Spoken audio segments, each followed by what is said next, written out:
Subscribe कीजिए the accounts channel को और बेल पर क्लिक करें सबसे पहले वीडियो देखने के लिए। दोस्तों, जैसा कि थंबनेल में आप लोगों ने पढ़ लिया होगा कि आज का जो हमारा वीडियो है वो टैली से ही संबंधित है। मैं आज आपको पूरा कंप्लीट तौर पे यह आपको बताने वाला हूँ कि जीएसटी में जितने भी तरह के जो काम होते हैं वो आप टैली में किस तरीके से आप कर सकते हैं। इसलिए दोस्तों, पूरी जानकारी के लिए आप वीडियो के एंड तक आप ज़रूर देखते रहें। तो चलिए दोस्तों, बिना वक्त को ज़ाय किए हम लोग आज का टॉपिक शुरू करते हैं।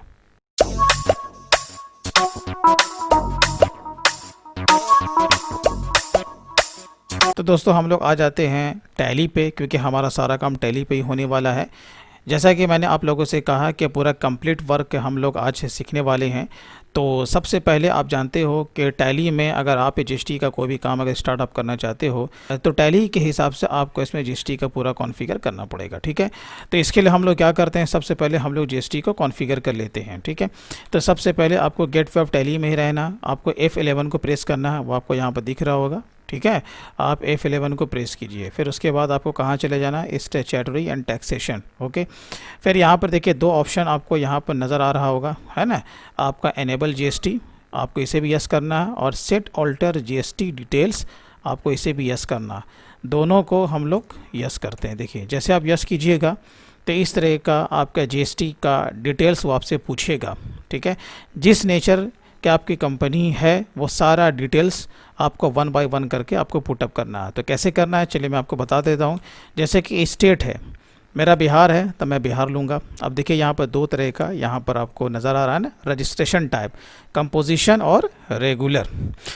नंबर दो तरह का होता है, कंपोजिशन और रेगुलर। Very simple. तो आप जिस कैटेगरी में आते हैं वो कैटेगरी आपको यहाँ पर से सेलेक्ट करना होगा। ठीक है, अब दोनों में क्या डिफरेंसेस है, इससे वीडियो मेरा अपलोडेड है, आप जाकर थ्योरी देखिए, आपको समझ में आ जाएगा कि कंपोजिशन और रेगुलर में क्या फ़र्क है। मेरा रेगुलर है। चलिए, बाकी ये जो आपका जो ऑप्शन है एसएससी ऑफ द टेरिटरी, इसमें नो रहेगा, हम इसमें नहीं आते हैं। अब यहाँ पर आ जाइए, जीएसटी एप्लीकेबल फ्रॉम, आपका जीएसटी कब से एप्लीकेबल हुआ है। तो बाय डिफ़ॉल्ट हमारा 1 अप्रैल 2020 ले रहा है, क्योंकि हम लोग फाइनेंशियल ईयर 2021 में है।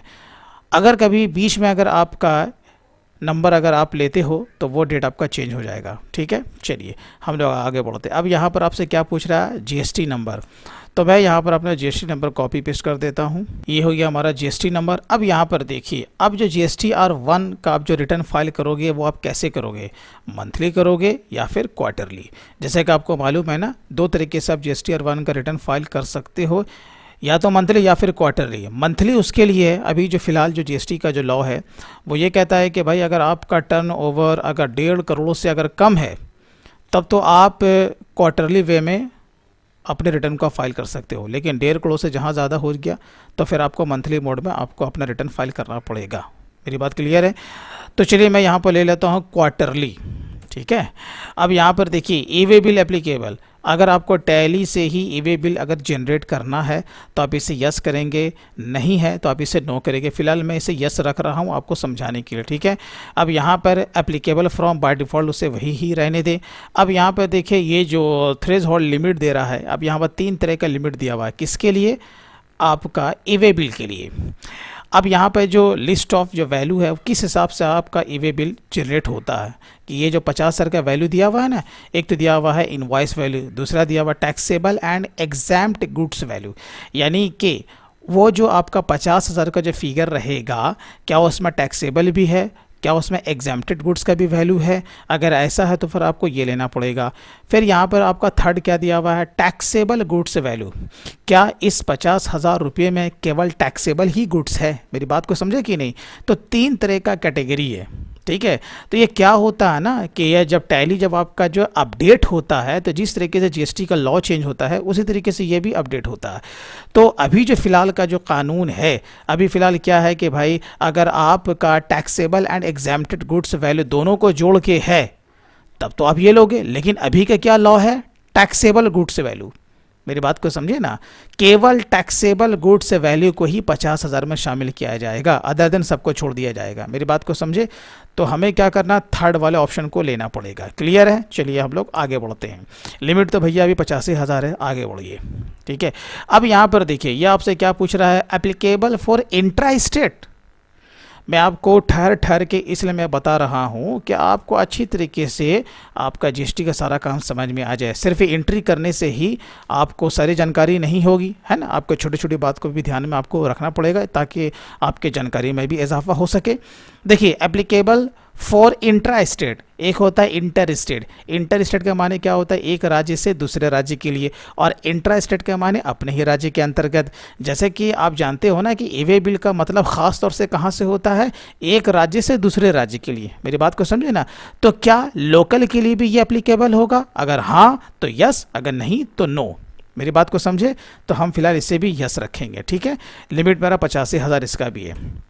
अब यहाँ पर देखिए, ये जो दो ऑप्शन आपको जो यहाँ पर नज़र आ रहा है ना, enable tax liability on advance receipt, और दूसरा क्या आ रहा है, enable tax liability on reverse charge. ठीक है।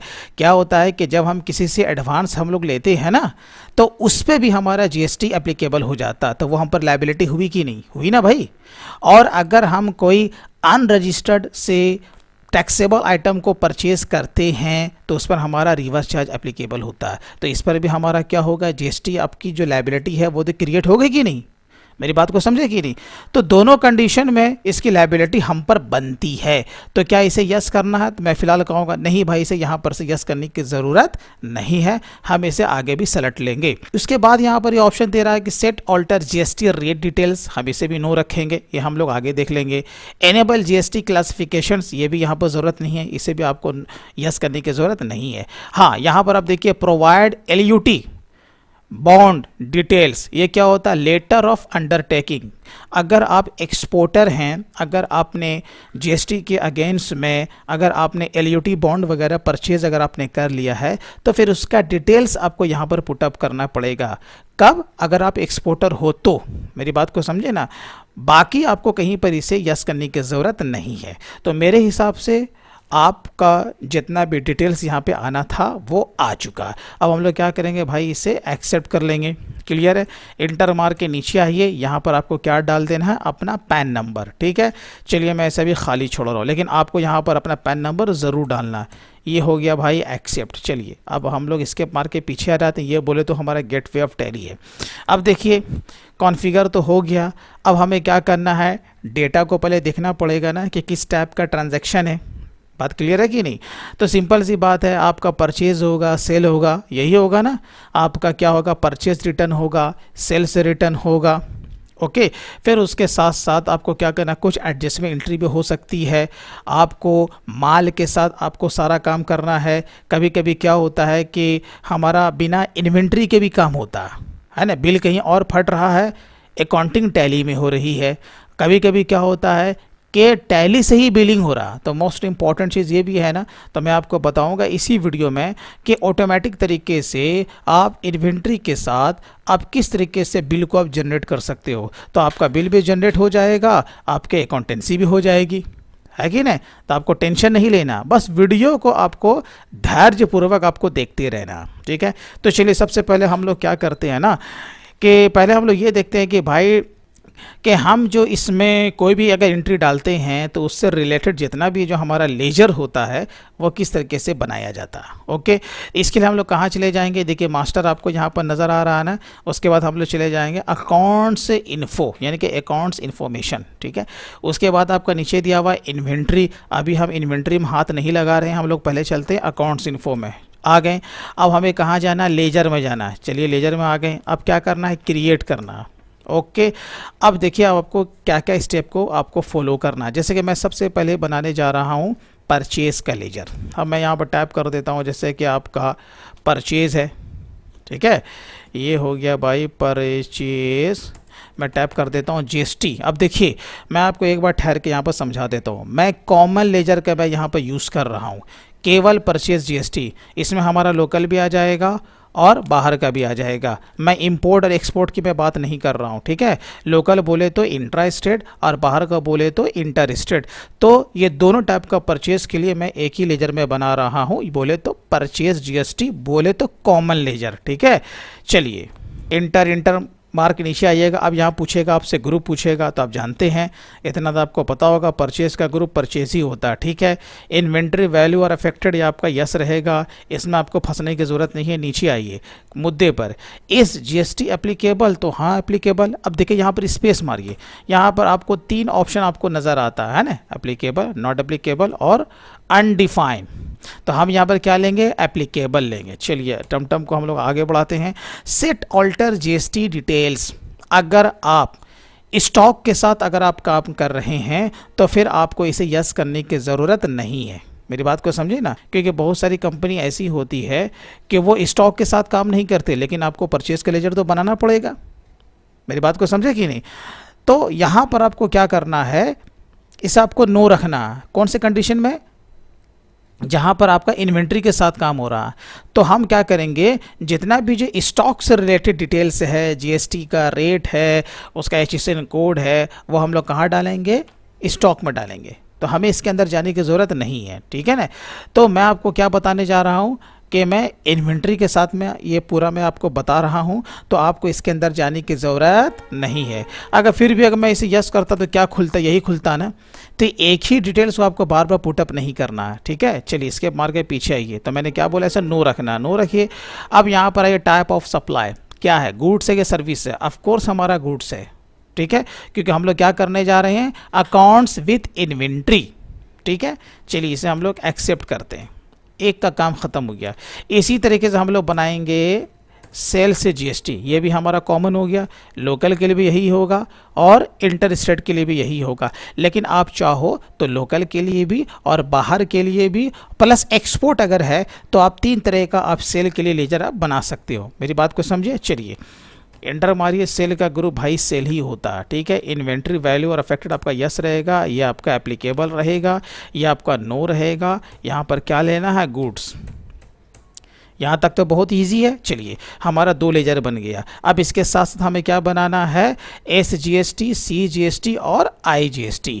ये भी मैं क्या बना रहा हूँ, कॉमन लेजर, है ना। क्योंकि आप जानते हो, आप किसी भी फर्म में अगर आप काम करते हो तो आपको जो कि टैक्सेबल आइटम जो होते हैं ना, वो अलग अलग रेट के होते हैं। तो आपको अलग अलग जीएसटी भी बनाने की ज़रूरत नहीं है कि 5% के लिए अलग से जीएसटी बना रहे हैं, 12% के लिए अलग से बना रहे हैं। नहीं, ऐसा काम नहीं करना है, सर में दर्द हो जाएगा। इसलिए आपको क्या करना है, एकदम सिंपल अकाउंटिंग करना, ठीक है ना। चलिए तो आपको यहाँ पर क्या बनाना भाई, SGST पहले मैं बना रहा हूँ, इंटर। अब यहाँ पर आपको क्या लेना है, इसका ग्रुप ड्यूटीज़ एंड टैक्सेस, ठीक है। चलिए ले लीजिए। उसके बाद देखिए आपको जीएसटी नज़र आ रहा है, ये ले लीजिए। उसके बाद एस बोले तो स्टेट टैक्स, ठीक है। अब यहाँ पर आपको परसेंटेज ऑफ कैलकुलेशन में कुछ भी नहीं देना, ठीक है ना। तो कहाँ पर हम लोग देंगे, सीधी सी बात है भाई, स्टॉक में देंगे, ठीक है। इसलिए यहाँ पर आपको कुछ देने की ज़रूरत नहीं है। अब आइए यहाँ पर बहुत ही इंपॉर्टेंट चीज़, राउंडिंग मेथड। यहाँ पर आपका 3 ऑप्शन नज़र आ रहा है ना, डाउनवर्ड, नॉर्मल और अपवर्ड। तो सीधी सी बात है, मेरा ये कहने का मतलब है आपको जीएसटी का फिगर राउंडिंग करने की ज़रूरत नहीं है। जीएसटी बोले तो सरकार का पैसा जितना आ रहा है उतना आने दो, उसे राउंडिंग करने की ज़रूरत नहीं है। इससे हम लोग करते हैं नॉट एप्लीकेबल। चलिए टमटम हम लोग आगे बढ़ाते हैं। SGST तो हो गया। अब हम लोग बनाएंगे CGST, ड्यूटीज़ एंड टैक्सेस। यहाँ पे जीएसटी लेंगे और उसके बाद क्या लेंगे, सेंट्रल टैक्स, है ना। सी बोले तो सेंट्रल टैक्स, काम ख़त्म, ठीक है। अब इसी तरह हम लोग क्या बनाएंगे भैया, IGST, ठीक है। ये भी ड्यूटीज़ एंड टैक्सेस में रहेगा, यहाँ पे जीएसटी रहेगा। और जब आई है तो क्या लेंगे, इंटीग्रेटेड टैक्स, है कि नहीं। चलिए ये भी हमारा काम ख़त्म हो गया। चलिए अब देखिए, जीएसटी से संबंधित परचेज सेल और जीएसटी का हमारा लेजर तो क्रिएट हो चुका है। अब सीधी सी बात है ना कि हम जो माल ख़रीदेंगे रजिस्टर्ड से भी अनरजिस्टर्ड से भी, हम जो माल बेचेंगे रजिस्टर्ड को भी अनरजिस्टर्ड को भी, तो उसका भी तो लेजर क्रिएट करना पड़ेगा ना, तभी तो हम परचेज सेल की अकाउंटेंसी हम लोग कर सकते हैं। मेरी बात को समझे। चलिए अब हम लोग क्या करते हैं कि कुछ सप्लायर को हम लोग क्रिएट करते हैं और कुछ कस्टमर को हम लोग क्रिएट करते हैं। तो मैं यहाँ पर मान लेता हूँ कि हमारा कोई भी सप्लायर है वो लोकल है। मेरी बात को समझे ना। जैसे कि एक हमारा है मुरारका टेक्सटाइल्स है, ठीक है, इंटर मारा। अब जैसे ये हमारा सप्लायर है ना, तो ये क्या कौन से ग्रुप में चला जाएगा, सन्ड्री क्रेडिटर्स, बराबर है। अब यहाँ पर बिल बाय बिल के मुताबिक अगर आपको इसकी अकाउंटेंसी करना है तो यस, नहीं तो नो। चलिए, तो इसे हमने यस रखा। अब यहाँ पर देखिए, पार्टी का जो भी हो, चाहे वो सप्लायर हो चाहे वो आपका कस्टमर हो, तो आपको क्या करना है ना, जीएसटी के मुताबिक आपको उसका स्टेट भी आपको ध्यान में रखना पड़ेगा, ठीक है ना, उसमें आपको गलती नहीं करना। तो चलिए, बाकी इसका जो भी एड्रेस होगा वो आपका पुटअप कर लेना है। जैसे कि मैंने कहा, आपको स्टेट का ख़ास ख्याल रखना है। जैसे कि ये हमारा लोकल बिहार का ही है, तो मैं इंटर मार के नीचे आ जाऊंगा। अब सीधा यहाँ पर उसका पैन नंबर पूछ रहा है। इसके लिए मैंडेटरी नहीं है क्योंकि हम लोग इसका टीडीएस काटने नहीं जा रहे हैं, ठीक है, तो अब इसे ब्लैंक भी छोड़ सकते हैं। आगे बढ़िए। अब देखिए, यहाँ पर इतने टाइप का आपका रजिस्ट्रेशन का आया ना, ये भाई कौन है, ये मुरारका टेक्सटाइल कंपोजिशन है, कंज्यूमर है, रेगुलर है या फिर अनरजिस्टर्ड है। मेरी बात को समझे ना, तो इस चारों में से कोई भी होगा, या आपका डेटर्स में ही पूछेगा और क्रेडिटर्स में ही पूछेगा, ठीक है। तो इस कंडीशन में क्या है भाई, ये हमारा रेगुलर है तो हम लोग क्या लेंगे, रेगुलर लेंगे। मेरी बात क्लियर है। अब यहाँ पर उसका जीएसटी नंबर डाल दीजिए। अब देखिए, जैसे मैं इसे यस करूँगा तो वही चीज़ आया ना, इसमें और कुछ एडवांस भी आया, SSC of the territory is commerce operator, तो ये तो हमारा कॉमर्स ऑपरेटर तो नहीं है ना। अब यहाँ पर क्या है, पार्टी टैब पूछ रहा है, डीम्ड एक्सपोर्ट है, एम्बेसी है, स्पेशल इकोनॉमिक जोन है, तो ऐसा तो नहीं है। मेरी बात को समझे ना, क्या ये ट्रांसपोर्टर है, तो नहीं है। तो कोई एडवांस लेवल का भी आपसे यहाँ पर पूछ सकता है। तो जिस तरह का, चाहे डेटर हो चाहे क्रेडिटर हो, जिस नेचर का होगा उस नेचर के हिसाब से आपको इसका कॉन्फ़िगरेशन करना पड़ेगा। चलिए, ये एक तो हमारा हो गया। जिस तरीके से मैंने एक सप्लायर का खोला है उसी तरीके से आपको डेटर्स का भी खोल लेना है। तो चलिए, मैं जल्दी से मैं डेटर्स का भी मैं क्रिएट कर लेता हूँ। अभी जैसे फ़िलहाल मैंने 2 का ही मैंने बनाया है, और भी मैं आपको बताऊंगा शॉर्टकट तरीके से आप कैसे बना सकते हैं टैली में। आपको यहाँ भी बार बार आने की ज़रूरत नहीं पड़ेगी, ठीक है। अब हम लोग स्केप मार के पीछे आते हैं। देखिए, पीछे आ गए। अब जैसे कि मैंने कहा कि मैं आपको इन्वेंट्री के साथ मैं आपको यह डेमो दे रहा हूँ। इसके लिए हमें कहाँ चले जाना है, इन्वेंट्री इन्फो। अब आपको क्या करना है, देखिए यहाँ पर ग्रुप भी दिया हुआ है, स्टॉक आइटम भी दिया हुआ है, यूनिट्स ऑफ मेजर भी दिया हुआ। तो हमें क्या करना पड़ेगा ना, हम चाहें तो शॉर्टकट तरीके से बना सकते हैं, जो कि मैं अभी आपको आगे बताऊँगा। अभी मैं सिंपल स्टेप में बता रहा हूँ, आप इस स्टेप को फॉलो कीजिए।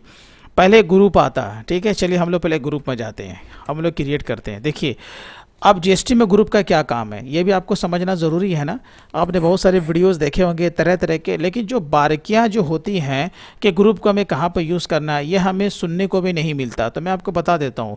देखिए, अगर आप किसी भी इन्वेंट्री पे अगर आप काम कर रहे हो, किसी भी टाइप का अगर वो आइटम है, आपको ये ध्यान रखना है कि अगर HSN कोड अगर आपका 1 है, मेरी बात को समझे ना, उसका रेट अगर आपका 1 है, तो क्या होता है कि उसके अंतर्गत बहुत सारे स्टॉक आइटम आते हैं। मैं मान के चलूँ कि जैसे कि हमारा मोबाइल ही है, मैं मान लेता हूँ ना, जैसे मान के चलो कि हम लोग मोबाइल का ही अगर डीलरशिप लेते हैं, मोबाइल का HSN कोड 1 है, किसी भी ब्रांड का हो, क्लियर है, उसका रेट भी 1 ही है। मेरी बात को समझे ना। तो फिर हमें क्या करना होगा ना, जब हम लोग ग्रुप बनाएंगे ना, सारा उसका डिटेल्स हम लोग ग्रुप में ही डाल देंगे, तो हमें हर स्टॉक आइटम में डालने की ज़रूरत नहीं पड़ेगी। मेरी बात क्लियर है। लेकिन अगर ऐसा ना हुआ, अब कभी कभी आइटम तो लगभग सेम होता है लेकिन उसका HSN कोड अलग है तो रेट भी अलग है, मेरी बात को समझे ना, तो फिर वहाँ पर ग्रुप में काम नहीं करना पड़ेगा। तो हर स्टॉक में आइटम में जा करके हमें जीएसटी से संबंधित डिटेल्स को उसमें पुटअप करना पड़ेगा। तो ग्रुप का यही खेल होता है, ठीक है। ग्रुप को हर जगह यूज़ नहीं किया जाता, तो मैं यहाँ पर ग्रुप का मैं यूज़ कर रहा हूँ, ठीक है। अब जैसे कि मान के चलो, जैसे मैंने मोबाइल का ही मैंने मिसाल लिया, मैं यहाँ पर डाल देता हूँ मोबाइल सेट करके, ठीक है।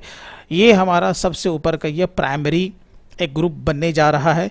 इसके अंतर्गत जितने भी तरह का ब्रांड होगा वो इसके अंतर्गत आएगा है, ठीक है। क्योंकि भाई HSN कोड तो सबका एक ही है मोबाइल का, मेरी बात को समझे ना।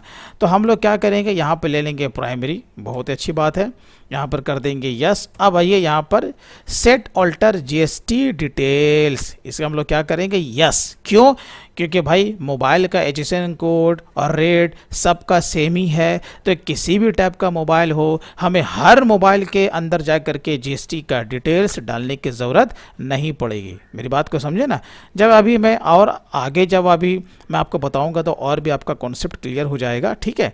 देखिए मैंने इसे यस किया, यहाँ पूछा ना डिस्क्रिप्शन है तो कुछ डालने की ज़रूरत नहीं है, लेकिन आप बहुत ज़िद्दी हो तो चलो भाई कुछ डाल दो, जैसे मोबाइल डाल दिया, ठीक है। अब यहाँ पर क्या देना है, देखिए HSN कोड और सर्विस अकाउंटिंग कोड ये दोनों के लिए आपका दिया हुआ है। अभी जैसे कि हम लोग काम कर रहे हैं गुड्स के लिए ना, तो ये HSN कोड, लेकिन जब सर्विस के लिए हम लोग जब कोई लेजर को बनाएंगे वहाँ पे GST का डिटेल्स पूछेगा तो वहाँ पर सर्विस अकाउंटिंग कोड हमें देना पड़ेगा। मेरी बात को समझे ना। तो हमें क्या डालना है यहाँ पर, HSN कोड। मैं मान लेता हूँ कि हमारा ये 6600 है, ठीक है, HSN कोड मैंने मान लिया, ठीक है।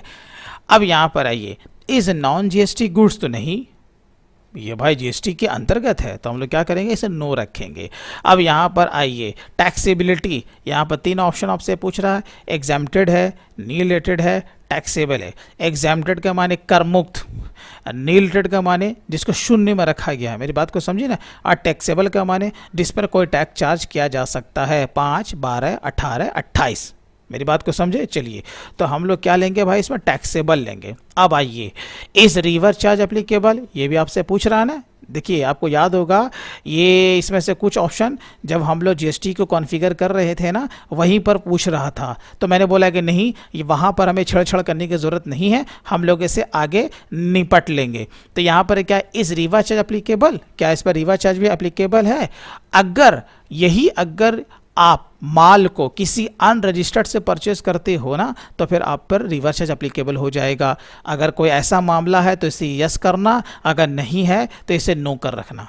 मेरी बात समझे कि नहीं। अच्छा अभी यहाँ पर क्या पूछ रहा है, is in eligible for input credit. ये क्या होता है, इन एलिजिबल, जिसके कि आप एलिजिबल नहीं हो। भैया हम जो इसका लेजर बना रहे हैं ना, इसका माने क्या हमें इसका इनपुट टैक्स क्रेडिट लेना है ना, लेकिन कुछ कुछ कंडीशन ऐसा है GST के मामले में, हम टैक्स भरते तो हैं लेकिन हमें उसका ITC प्राप्त नहीं होता है, ठीक है। अगर उस टाइप का कोई अगर लेजर बनाओगे तो आप क्या करोगे, यहाँ पर इसे यस कर दोगे। बात को समझिए ना। इसलिए आपको हर एक छोटे छोटे चीज़ को आपको समझना ज़रूरी है, लेकिन यहाँ पर तो ऐसा है नहीं, हमें इसका ITC भी लेना है और इस पर हमारा रिवर्स चार्ज भी नहीं है, तो हम दोनों कंडीशन में क्या करेंगे, दोनों को नो कर देंगे। लेकिन अगर ऐसा होता तो हम उसे यस करते, है ना। तो चलिए इसे हम लोग नो रखेंगे फिलहाल। चलिए अब हम लोग यहाँ पर डालेंगे रेट डालेंगे, ठीक है। मोबाइल सेट पर जैसे हमारा 12% है, मैंने डाल दिया। जैसे आप 12 डालोगे ये आधा आधा अपने आप बांट देगा, हमें ज़्यादा इसमें मेहनत करने की ज़रूरत नहीं है, ठीक है। चलिए अब हम लोग क्या करेंगे, इसे एक्सेप्ट कर लेंगे। अभी देखिए अभी हम लोग ग्रुप में हैं, अभी हमने स्टॉक आइटम को क्रिएट नहीं किया, ये तो बन गया भाई ग्रुप, ठीक है। अब हम लोग बनाते हैं सब ग्रुप, ज़रा गौर से देखिएगा। अब इसके अंदर हम लोग बनाते हैं जैसे कि सैमसंग है ना, सैमसंग मोबाइल है मान के चलो। अब यहाँ पर जैसे सैमसंग मोबाइल हमने बना दिया, इंटर। तो अब क्या करेंगे, इसको प्राइमरी के अंतर्गत हम लोग नहीं डालेंगे, मोबाइल सेट के हम लोग अंदर डालेंगे। मेरी बात को समझे ना। तो ये बन गया प्राइमरी और ये बन गया सेकेंडरी ग्रुप, ठीक है। चलिए अब ये तो बाय डिफॉल्ट यस रह गया। अब यहाँ पर देखिए सेट ऑल्टर GST डिटेल्स पूछ रहा है ना। अब क्या करोगे, तो क्या करेंगे, इसको कुछ नहीं करेंगे, नो ही रखेंगे। क्यों, क्योंकि जो भी हमें GST से संबंधित डिटेल्स को डालना था हम तो ग्रुप में डाल चुके हैं मोबाइल सेट में, याद आ रहा है ना। इसलिए अब हमें इसे यस करने की ज़रूरत नहीं है। अब हाँ कहीं भी हम इसे नहीं पुटअप करेंगे, क्योंकि हमने जब ग्रुप में डाल दिया अब ऑटोमेटिक हमारा सारा काम हो जाएगा। चलिए अब हम लोग इसे करते हैं एक्सेप्ट, ठीक है। अभी हमने क्या बनाया, सैमसंग का बनाया। चलो मैं एक तो और बना देता हूँ, जैसे वीवो का मैं बना दिया है ना, वीवो मोबाइल। ये भी आपका क्या हो जाएगा, मोबाइल सेट का ही अंतर्गत जाएगा। और ये हमारा पहला यस रहेगा, मतलब कि should quantities of item be added, आपका यस रहेगा बाय डिफ़ॉल्ट, ये नो रहेगा। यहाँ तक तो बात समझ में आ गई। इस तरीके से आप ब्रांड वाइज, कंपनी वाइज आप स्टॉक को देखिए, ग्रुप बनाइए और काम कीजिए। अभी मैंने आपको फ़िलहाल 2 ग्रुप बनाया, आगे भी मैं आपको बताऊंगा कि आपको और ग्रुप शॉर्टकट तरीके से कैसे बनाना। चलिए ये तो हमारा बन गया भाई ग्रुप। अब हम लोग कहाँ आ जाते हैं, स्टॉक आइटम में। कहाँ आ जाते हैं भाई, स्टॉक आइटम में। चलिए स्टॉक आइटम में आइए, डायरेक्ट क्या करेंगे, यहाँ पे क्रिएट करेंगे, ठीक है। अब मान के चलो कि जैसे कि हमारे पास है वीवो है ना, V9 है, ठीक है, वीवो V9 है ब्लैक कलर का, इंटर इंटर। आप सीधी सी बात है ना, डिस्क्रिप्शन ये बहुत ही इंपॉर्टेंट है। आप कहीं भी काम करो, क्या होता है, ये तो भाई मॉडल नंबर हो गया ना। अब इससे रिलेटेड जितनी भी जानकारियां हैं, जो विशेषताएं हैं, वो इसके अंतर्गत आपको पुटअप करना पड़ेगा। बोले तो डिस्क्रिप्शन, जैसे कि भाई मोबाइल में कितना इंटरनल है, कितना इसका मेगापिक्सल कैमरा है, बैटरी कितना एमएच का है, यही सब तो विशेषताएं हैं ना, वो आपको इसमें पुटअप करना पड़ेगा। अगर आपका टैली में ये डिस्क्रिप्शन नहीं आता है तो आपको क्या करना है, यहीं पर रह करके आपको F12 को प्रेस करना है। बहुत अच्छी बात है। यहाँ पर देखिए आपको कहीं ना कहीं दिख जाएगा, दिखा, हाँ दिखा भाई, क्या दिखा, add description for stock item, देखिए यस किया हुआ। अगर आपका नो है तो इसको यस कर दीजिए, ठीक है। तो क्या होगा, ये आपका मसला ख़त्म हो जाएगा। तो जो भी डिस्क्रिप्शन है वो आपको पुटअप कर देना। तो चलिए मैं भी पुटअप कर देता हूँ, ताकि मैं आपको दिखाऊंगा इसका फ़ायदा क्या होता है आगे। चलिए, जैसे ही इसके बारे में ये थोड़ा सा डिस्क्रिप्शन था, मैंने यहाँ पर पुटअप कर दिया, इंटर मार के अब नीचे आइए। अब यहाँ पूछ रहा है अंडर। अब यहाँ देखिए लिस्ट ऑफ ग्रुप खुल गया ना, जो हम लोगों ने बनाया था। क्या क्या बनाया था भाई, मोबाइल सेट एक बनाया था, एक सैमसंग और एक वीवो। मेरी बात को समझे ना। तो यहाँ पर हम लोग वीवो बना रहे हैं ना, तो वीवो के लिए हम लोग तो ग्रुप बना चुके हैं, वीवो मोबाइल ले लो। चलिए आगे बढ़िए। अब यहाँ पर क्या पूछ रहा है, यूनिट। कोई भी सामान खरीदते हैं तो इसका कोई ना कोई मेज़रमेंट होता है ना, किलो में, क्वांटिटी में, डज़न है, नहीं भैया, ये हम लोग पीस में ख़रीद रहे हैं, ठीक है ना। जब पीस में ख़रीद रहे हैं तो हमें इसे बनाना पड़ेगा। अब यहाँ पर बना हुआ नहीं है, तब क्या करेंगे, जब भी आपको कोई लेजर बनाना हो शॉर्टकट तरीके से, जहाँ पर ज़रूरत हो आपको वहीं पर क्या मारना है, Alt+C। जैसे हमें यहाँ पर ज़रूरत है यूनिट की, अब हम बैक जाके बनाना पड़ेगा, ऐसा नहीं करना। ऑल्ट दाब के रखिए कंप्यूटर के कीबोर्ड में और सी को प्रेस कीजिए। देखिए यहाँ बहुत अच्छा, ये यहाँ पर खुल गया। अब यहाँ पूछ रहा है सिंबल। अब जैसे सिंबल क्या है, अब जैसे हम लोग बनाने जा रहे हैं क्वांटिटी करके, यानी कि पीस, तो हम लोग क्या मारेंगे, पी है ना, CS, यही ना होता है पीस का शॉर्टकट। हम लोग अभी इंटर मारेंगे, यहाँ पर उसका पूरा नाम डालेंगे, फॉर्मल नेम बोले तो पीसेस करके, है ना। ये देखिए मेरा हो गया। अब यहाँ पर आपको क्या करना है, यूनिट क्वांटिटी कोड, वो आपको कोड यहाँ पर से आपको लेना पड़ेगा, ठीक है। तो कोड हम लोग मारते हैं, P मारते हैं, तो यहाँ पर देखिए पीसेस मिल गया ना, मिल गया।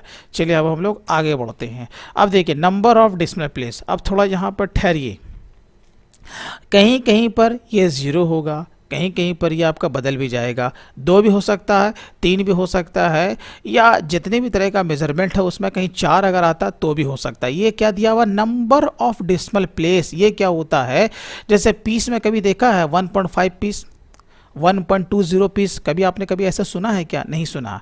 कहाँ पर हो सकता है, जहाँ पे आपका अगर किलो में काम हो रहा है, 1 किलो 750 ग्राम, है ना, 1 किलो 200 ग्राम। तो जहाँ पर डिस्मल की बात होगी जिस मेजरमेंट में, वहाँ पर आपको डिस्मल का वो संख्या देना पड़ेगा, उसमें कितना डिजिट आ रहा। पीस में ऐसा कोई मसला ही नहीं है, तो क्या होगा, 0 रहेगा। लेकिन यही अगर आप किलोग्राम बनाते तो यहाँ पर हम लोग क्या लेते, KGS। चलिए मैं आपको बना के ही दिखा दूंगा, ठीक है। अभी तो फिलहाल क्या रहेगा, नंबर ऑफ डिस्मल प्लेस आपका 0 रहेगा, क्योंकि पीस में डिस्मल का कोई काम ही नहीं है। चलिए हम लोग इसे एक्सेप्ट कर लेते हैं। देखिए यहाँ पर आपका पीस आ गया ना। अच्छा, जैसे मैंने आपको बोला KGS मारेंगे हम लोग, यहाँ पर क्या लिखेंगे, उसका पूरा फुल फॉर्म किलोग्राम्स, है ना। चलिए अब हम लोग क्या लेंगे, किलोग्राम्स। देखिए हम लोगों ने लिया ना किलोग्राम्स लिया। चलिए अब यहाँ पर कितना हो जाएगा, 3। मेरी बात को समझे ना, क्यों, क्योंकि किलोग्राम में हम लोग कोई भी जो ट्रांजैक्शन करते हैं, कोई भी सामान 1 किलो 900 का भी खरीद सकते हैं, उससे बेच भी सकते हैं। तो 1.900, 1 किलो 900 ग्राम हुआ, तो 900 ग्राम में जो आपका डिजिट है, देखो डिस्मल के बाद कितना है, 0.900, बोले तो 3 आपका डिस्मल प्लेस है। मेरी बात को समझे, हाँ, तो ये आपको ध्यान रखना पड़ेगा। तो ठीक है, अब यहाँ पे देखिए ऑल्टरनेट यूनिट्स जो कि हमारा एक्टिवेटेड है, तो अभी फ़िलहाल आपको इस पर पढ़ने की ज़रूरत नहीं है, ठीक है। तो हम लोग इसे यहाँ पर क्या करेंगे, नॉट एप्लीकेबल। चलिए ये तो हमारा काम यहाँ तक तो हो गया। अब देखिए फिर यहाँ पर आपसे पूछ रहा है GST एप्लीकेबल, है ना, ये बहुत जगह पूछता है। तो मैंने क्या कहा, जब हम लोग स्टॉक पे हम लोग काम करते हैं ना, तो किसी एक ही जगह हम लोग GST का सारा डिटेल्स हम लोग डालते हैं, जो कि हम लोग ऑलरेडी, जब आपको याद है हम लोग जब ग्रुप बना रहे थे, हम लोगों ने वहाँ पुटअप कर दिया था। इसलिए अब ये फ़ायदा होगा, अब उसके अंतर्गत, यानी कि उस ग्रुप के अंतर्गत ये मोबाइल और ये वीवो मोबाइल, अब इसके अंतर्गत जितने भी हम लोग स्टॉक आइटम बनाएंगे, किसी के भी अंदर हमें जीएसटी का डिटेल्स बार बार डालने की ज़रूरत नहीं है। यही फ़ायदा होता है ग्रुप में जीएसटी का डिटेल्स को पुटअप करने से। मेरी बात को समझे ना। चलिए, एप्लीकेबल तो रहेगा, लेकिन हमें इसे यस करने की ज़रूरत नहीं है। यहाँ पर क्या रहेगा, गुड्स। मेरी बात को समझे। अब यहाँ पर आइए, क्वांटिटी, रेट पर वैल्यू, ये क्या दिया हुआ भाई, ये इस ओपनिंग के लिए दिया हुआ है ना, साफ लिखा हुआ। जैसे क्या होता है, मार्च का क्लोजिंग होता है, आपका बैलेंस शीट फाइनलाइज हो गया, जो लास्ट ईयर का जो भी आपका क्लोजिंग बैलेंस था, आपको इस ईयर में एज ए ओपनिंग अगर लेना है तो फिर आपको यहाँ पर उसका क्वांटिटी, उसका रेट आपको चढ़ाना पड़ेगा। मेरी बात को समझे। चलिए, तो जिस तरीके से मैंने बनाया, उसी तरीके से आपको सारे को बना लेना। क्लियर है। चलिए, अब मैं यहाँ पर आपको बिल्कुल शॉर्टकट तरीके से मैं एक और भी मैं आपको लेजर आपको बना के दिखाऊंगा, जो कि उसका जो रेट है वो आपका अलग है। यानी कि मैं एसेसरी के बारे में मैं लेजर में खोलने जा रहा हूँ। ठीक है। अब मान के चलो कि मैं बैटरी के लिए मैं बना रहा हूँ। अब हमारा बैटरी क्या है कि ये जैसे हम बैटरी बना रहे हैं, मैं यहाँ पर मार देता हूँ कि ये हमारा वीवो का बैटरी है। एज्यूम कर लेता हूँ मैं, इंटर जो भी डिस्क्रिप्शन होगा वो यहाँ पर हम लोग डाल देंगे। अब देखिए यहाँ पर अंडर है ना। अब मैं क्या करूँगा, Alt C मार के मैं अब सारा काम करूँगा। तो यहाँ पर ग्रुप है ना, ये तो मोबाइल के लिए बना हुआ था, आपको याद है ना। अब हम लोग क्या बना रहे हैं, एसेसरी के लिए बना रहे हैं। तो Alt C हम लोग प्रेस करेंगे। देखिए अब आ गए हम लोग यहाँ पे। अब हम लोग क्या करेंगे, एसेसरी करके हम लोग एक ग्रुप बना लेंगे। ठीक है, इंटर। अब हम लोग क्या करेंगे, इसे प्राइमरी में रखेंगे। ठीक है, इससे हम लोग दूसरा ऑप्शन को यस कर देंगे। अब आइए आप लोग सेट ऑल्टर जीएसटी डिटेल्स में इसे हम लोग यस कर देंगे। देखिए फिर वही चीज़ आ गया ना। अब सीधी सी बात है, एसेसरी का रेट भी अलग है। ऑफ कोर्स जब रेट अलग है तो HSN कोड भी इसका अलग ही होगा। अब हम लोग आ जाते हैं HSN कोड में। मान के चलता हूँ कि इसका 9900 है। ठीक है। अब यहाँ पर ये तो नो रहेगा, यहाँ पर क्या ले लेंगे, टैक्सेबल, सब कुछ वही है, ये दोनों नो रहेगा। अब यहाँ पर रेट कितना है, मान लेता हूँ क्या 18% है। चलिए, ये मैंने यहाँ पर इसे पुटअप कर दिया, तो ये यहाँ पर आ गया ना। अब ये यूनिट तो कैसे है भाई, तो पीस में है, तो पीस में हमने ले लिया। मेरी बात को समझे। अब यहाँ पर अल्टरनेट का काम तो है नहीं, नॉट एप्लीकेबल, यहाँ पर एप्लीकेबल रहेगा। यहाँ पर क्या रहेगा, अब देखिए यहाँ पर नो ही रहेगा ना। क्यों, क्योंकि हमने ग्रुप में ही सब कुछ पुटअप कर दिया। इसीलिए अब जब हम लोगों ने बनाया ना बैटरी वीवो, अब हमें यहाँ पर यस करके अंदर जाने की ज़रूरत नहीं है। चलिए, तो ये भी तरीका आपको समझ में आ गया ना। तो हमने क्या बनाया, एक एसेसरी का बनाया, एक मोबाइल के लिए मैंने बनाया। ठीक है। अब हम लोग स्केप मार के पीछे आ जाते हैं। अब क्या करना है भाई, हमें अकाउंटेंसी करनी है। जिस तरीके से मैंने मास्टर को क्रिएट किया, उसी तरीके से आपको स्टॉक से संबंधित सारे मास्टर को आपको क्रिएट कर लेना है। बहुत ही इजी है। ठीक है। अब हम लोग आ जाते हैं ट्रांजैक्शंस। पहले तो अकाउंटिंग वाउचर। चलिए आ जाते हैं। अब जैसे हमें कहाँ जाना, सबसे पहले भाई परचेज में जाना है ना। जब तक माल इन नहीं होगा तो आउट कैसे होगा। ठीक है। तो हम लोग सबसे पहले माल ख़रीद लेते हैं। ठीक है। देखिए अब यहाँ पर जो भी तारीख रहेगा F2 मारिएगा, वो वहाँ पर आपको इनवॉइस का जो डेट है वो आपको पुटअप कर देना है। ठीक है, या रिसीविंग डेट आपको पुटअप करना है। यहाँ पर आपका दिया हुआ है supplier invoice number plus supplier invoice number का जो डेट है वो आपको पुटअप करना है। ये देखिए दो तरह का डेट दिया हुआ है। क्यों दिया हुआ भाई, ये भी तो समझना हमारे लिए ज़रूरी है ना। देखिए क्या होता है, कभी कभी जो इनवॉइस जो होता है ना, वो मुझ तक आने में काफ़ी लेट हो जाता है। 15 दिन के बाद आया, 25 दिन के बाद आया, 1 महीने के बाद आया, ऐसा कभी होता है कि नहीं। तो कंपनी भी डिपेंड करता है कि वो किस तारीख में उसका अकाउंटेंसी का डेट वो पकड़ती है। ये डिपेंड करता है हमारे जीएसटी के रिटर्न के ऊपर भी। अब 3B का रिटर्न फाइल हो चुका है, बाद में हमें रिसीव हो रहा है, तब तो उसका ITC हम लोग इस महीने लेंगे ना। तो वही डेट हमें पकड़ना पड़ेगा जिस तारीख हम लोग रिसीव करेंगे। मेरी बात को समझे। तो ये 2 तारीख दिया हुआ, ये तारीख जिस तारीख को आप अकाउंटेंसी ले रहे हैं, और ये वाला जो तारीख है ना भाई, ये बिल के ऊपर जो छपा रहता है वो तारीख आपको यहाँ पर देना। ठीक है। चलिए अब यहाँ पे देखिए पार्टिकुलर्स आ रहा है ना। ठीक है, पार्टिकुलर्स क्यों आ रहा, ये वाला जो ऑप्शन है, इस वाले ऑप्शन में आप स्टॉक के साथ काम नहीं कर सकते। ठीक है, इसके लिए आपको क्या करना पड़ेगा, यहाँ पर देखिए लिखा हुआ होगा आइटम इनवॉइस है, यहाँ पर दिया हुआ, आपको इसे क्लिक करना पड़ेगा। जैसे क्लिक कीजिएगा, देखिए अब यहाँ पर आपका आ गया नेम ऑफ आइटम। क्लियर है। चलिए मैं सप्लाई इनवॉइस नंबर कुछ भी मान लेता हूँ, डेट में कुछ भी मार लेता हूँ। ठीक है, मैं अप्रैल के मैं मार रहा हूँ। ठीक है। अब यहाँ पर जैसे मैंने पार्टी ले लिया, पार्टी क्या, जैसे मुरारका टेक्सटाइल ही है। ठीक है, मान लेता हूँ भाई, इसका देखिए सारा डिटेल्स भी आ रहा है। क्लियर है। परचेज GST हम लोग ले लेंगे यहाँ से, क्योंकि यहाँ पर परचेज लेजर पूछ रहा है। ठीक है, अब नेम ऑफ आइटम, ठीक है, अब जैसे कि यहाँ पर हमारा वीवो V9 ब्लैक है, ये ले लेता हूँ। देखिए यहाँ पर डिस्क्रिप्शन आया ना, जो मैंने वहाँ पर दिया था। अब इंटर मारेंगे, ये और भी खुल जाएगा। अगर आपको कुछ और भी डिस्क्रिप्शन को ऐड करना है तो आप यहाँ पर से कर सकते हो। मेरी बात को समझे। चलिए, अब यहाँ पर मैंने ले लिया 10 पीस ले लिया, बहुत ही सिंपल है। अब मैं यहाँ पर रेट लगाता 9,999 रुपया। कोई टेंशन नहीं है, कोई टेंशन नहीं है। अब इसके नीचे हम लोग इंटर मार्क के नीचे आएंगे। अब दूसरा आइटम क्या है, जैसे कि बैटरी है, चलो ये भी ले लेता हूँ मैं। ठीक है, ये भी ले लेता हूँ मैं 10 पीस। ठीक है, कितना भाई, 599 रुपया। चलिए, मानने में क्या जाता, काम ख़त्म हुआ कि नहीं। ठीक, अब जैसे कि यह हमारा लोकल बिल है ना, तो लोकल बिल में क्या अप्लाई होता है, SGST और CGST। तो मैं यहाँ पर से ले लूँगा SGST, ठीक है, और यहाँ पर से क्या ले लूँगा, CGST। IGST का कोई काम तो है नहीं, नहीं है। ठीक है, और हमारा जो फिगर आया है वो कोई भी यहाँ पर फिगर देखोगे पैसे में नहीं है, तो हमें राउंड भी करने की ज़रूरत नहीं है। ठीक है, इंटर मारिए। अब यहाँ पर देखिए ईवे बिल के बारे में पूछ रहा है ना, जैसे कि अगर आपको टैली से ही ईवे बिल जब जनरेट करना होगा तो अब इसे यस रखेंगे, नहीं तो नो रखेंगे। फिलहाल मैं इसे नो रखूँगा, नरेशन लूँगा। ठीक है, और यहाँ पर मैं इसे सेव करूँगा। ये तो बहुत ही सिंपल हुआ।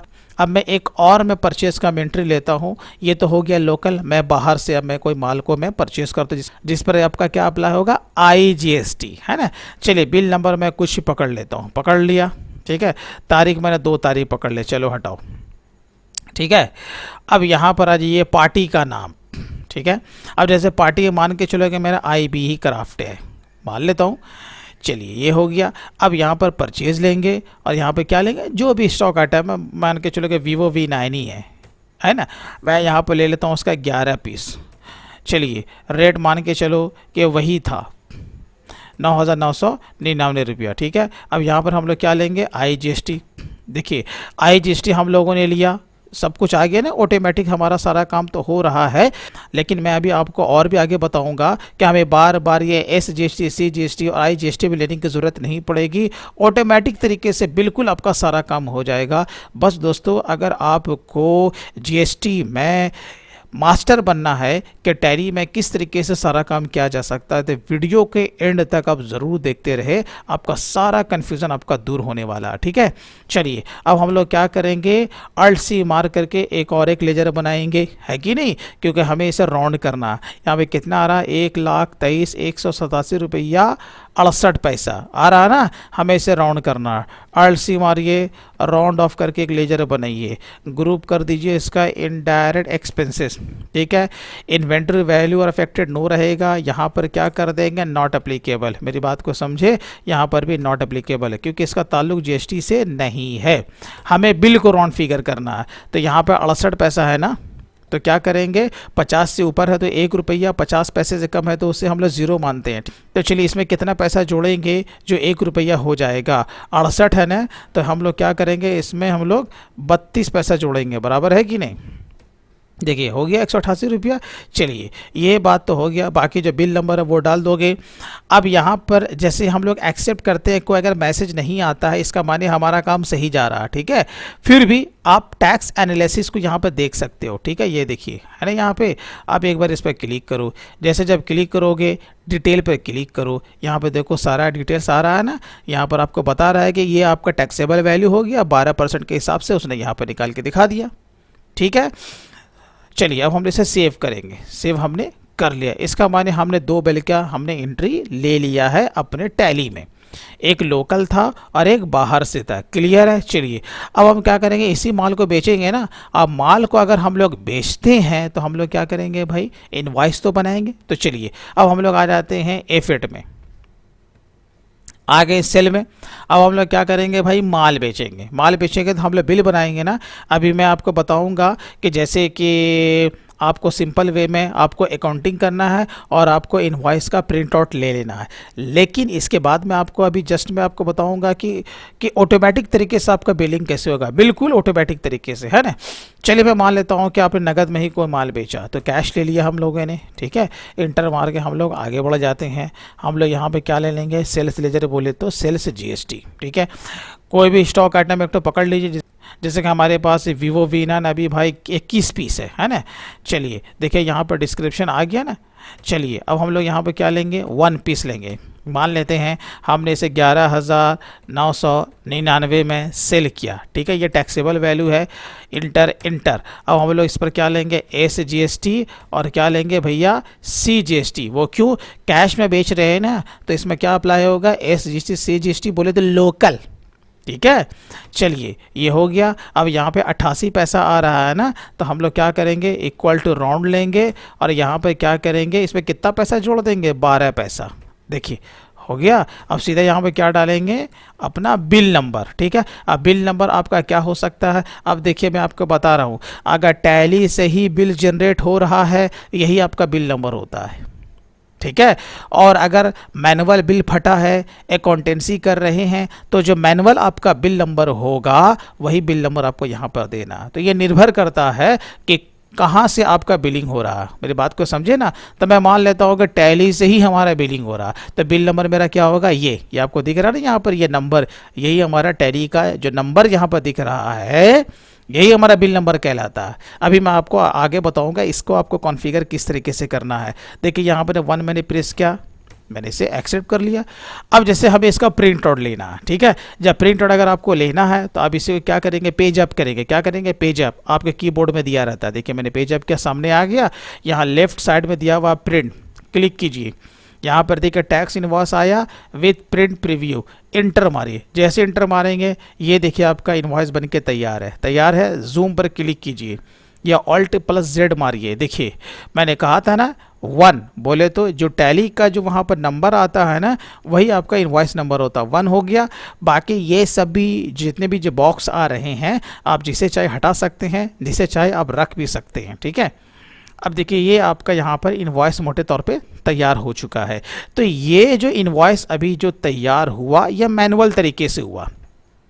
आपको हर बार ट्रांजैक्शन के हिसाब से SGST, CGST, IGST और ये राउंड ऑफ आपको मैनुअल करना पड़ता है, तो आपको ये नहीं करना है, ठीक है ना। अब मैं आपको एक बहुत बेहतरीन तरीका मैं आपको बताऊंगा कि सिर्फ आपको क्या करना है कि पार्टी को चुनना है और जो स्टॉक आइटम है उसे आपको सेलेक्ट करना है। बाकी आप जो बिलिंग में, जैसे कभी कभी क्या होता है, हम लोग एडिशनल चार्जेस भी उसमें कुछ हम लोग ऐड करते हैं। जैसे कि क्या आ गया, फ्रेट चार्जेस हो गया, कोरियर चार्जेस हो गया, पैकिंग का चार्जेस हो गया। आप देखते हो ना कि बिल पे वो चीज़ हम लोग भी चार्ज करते हैं, तो उसके ऊपर से हम लोग टैक्स को भी हम लोग GST मतलब कि चार्ज करते हैं। तो वो तो हमें तो कॉन्फ़िगर करना पड़ेगा ना। चलिए यहाँ तक तो आई थिंक आपको समझ में आ चुका होगा। अब हम लोग क्या करेंगे भाई, ऑटोमेटिक तरीके से हम लोग इसका बिलिंग करेंगे।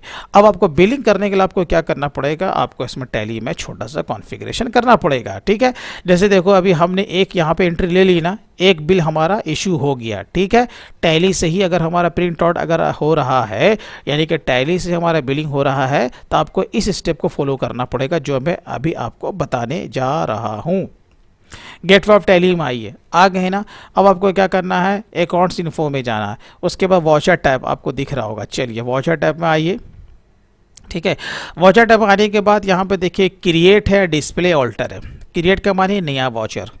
क्या आप नया वॉचर बनाना चाहते हो, तो हाँ, आप GST के लिए अलग से वॉचर अगर आप बनाना चाहते हो तो क्रिएट में जाओ। लेकिन अगर जो सेल के लिए दिया हुआ है उसी में ही अगर आपको छेड़छाड़ करना है तो फिर ऑल्टर आप कर सकते हो, ठीक है। लेकिन मैं आपको बताता हूँ क्रिएट करके, ताकि और आपको जानकारी हो सके। चलिए क्रिएट हम लोग करते हैं। अब जैसे कि मैंने नाम रख दिया टैक्स इनवॉइस, ठीक है। ये हमें नाम रख दिया है, किसका नाम रखा है, तो वॉचर का नाम रखा है, ठीक है। नीचे आइए, अब जो सिलेक्ट टाइप ऑफ वॉचर है वो क्या लेंगे, यहाँ पर से सेल लेंगे, क्योंकि हम लोग सेल के लिए बना रहे हैं ना, तो यहाँ पर से सेल्स लेंगे, ठीक है। एंटर मारिए। यहाँ पर जो एब्रीवेशन है इसे कुछ करने की ज़रूरत नहीं है। अब आप आइए, यहाँ पर इतने सारे मेथड ऑफ नंबरिंग यहाँ पर दिए हुए आपके, है ना। इसमें से किसी एक को आपको सेलेक्ट करना है। ऑटोमेटिक है, ऑटोमेटिक, मैनुअल ओवरराइड है, मैनुअल है, मल्टी यूज़र है, और उसके बाद नन है। आप पूछोगे इसमें से किस पे काम हो सकता है, तो भाई किसी पे भी हो सकता है।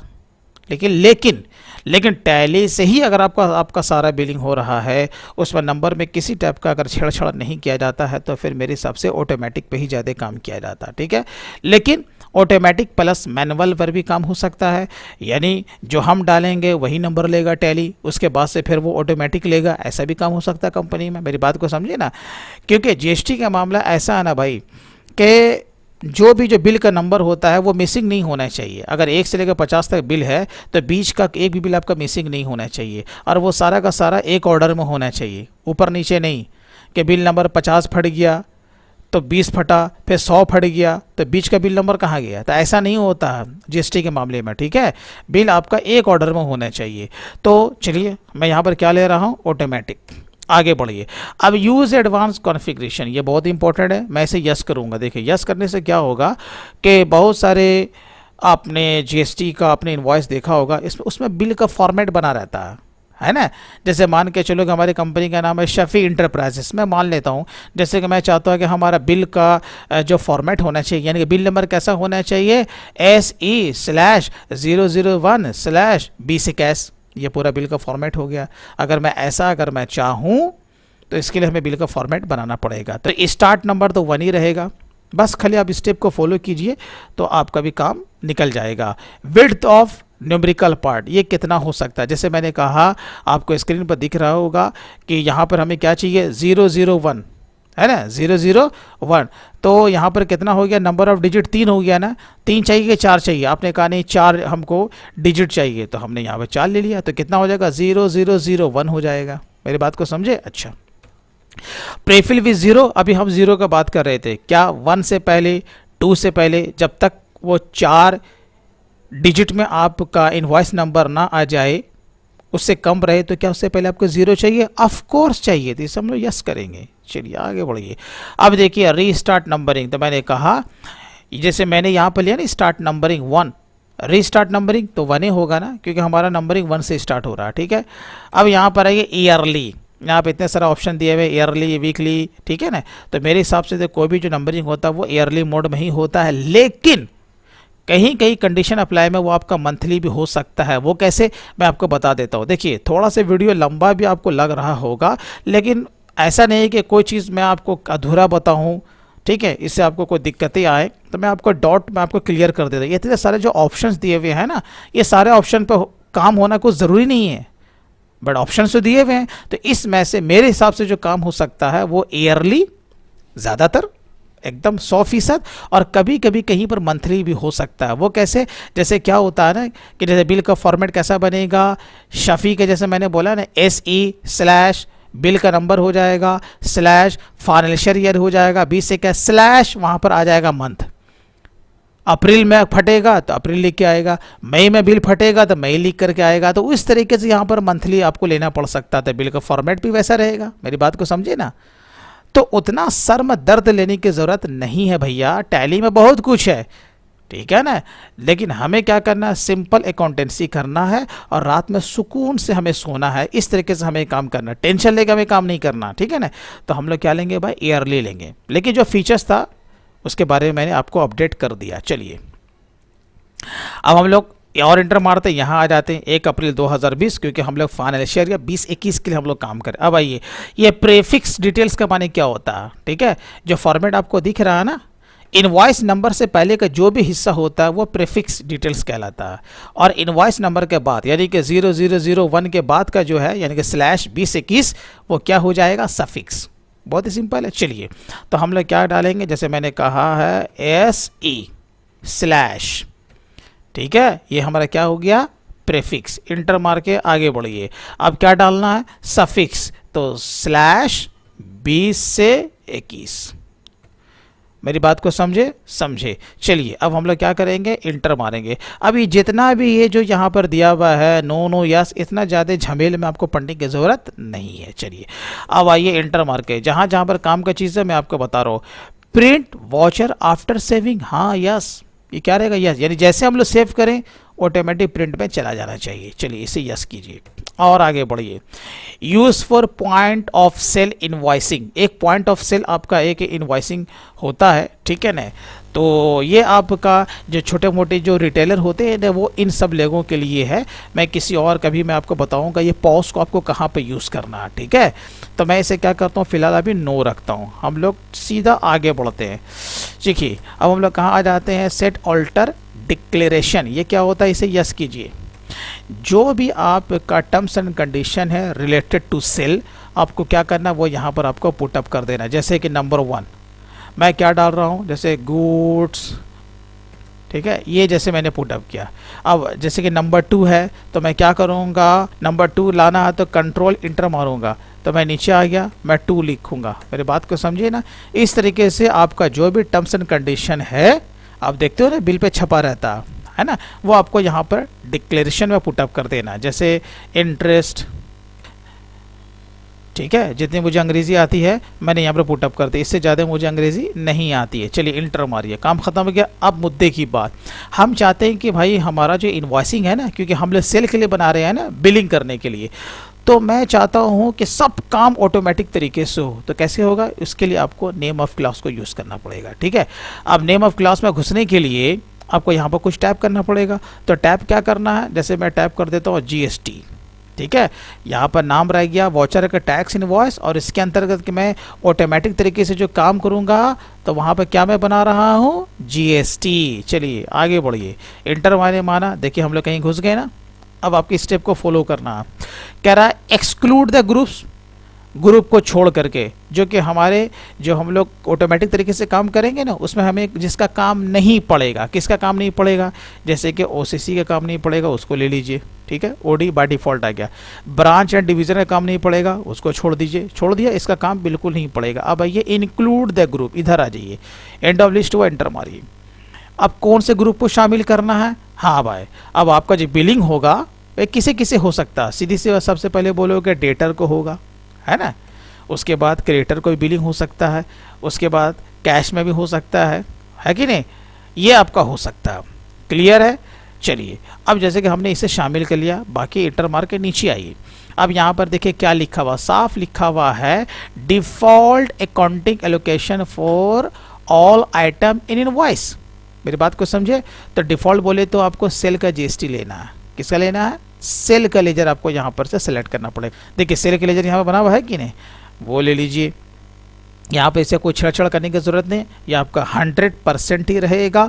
और इसे भी आपको नो ही रखना है, क्योंकि भैया हमें इसमें टैक्स क्लास में कुछ ऑल्टर करने की ज़रूरत नहीं है, ठीक है।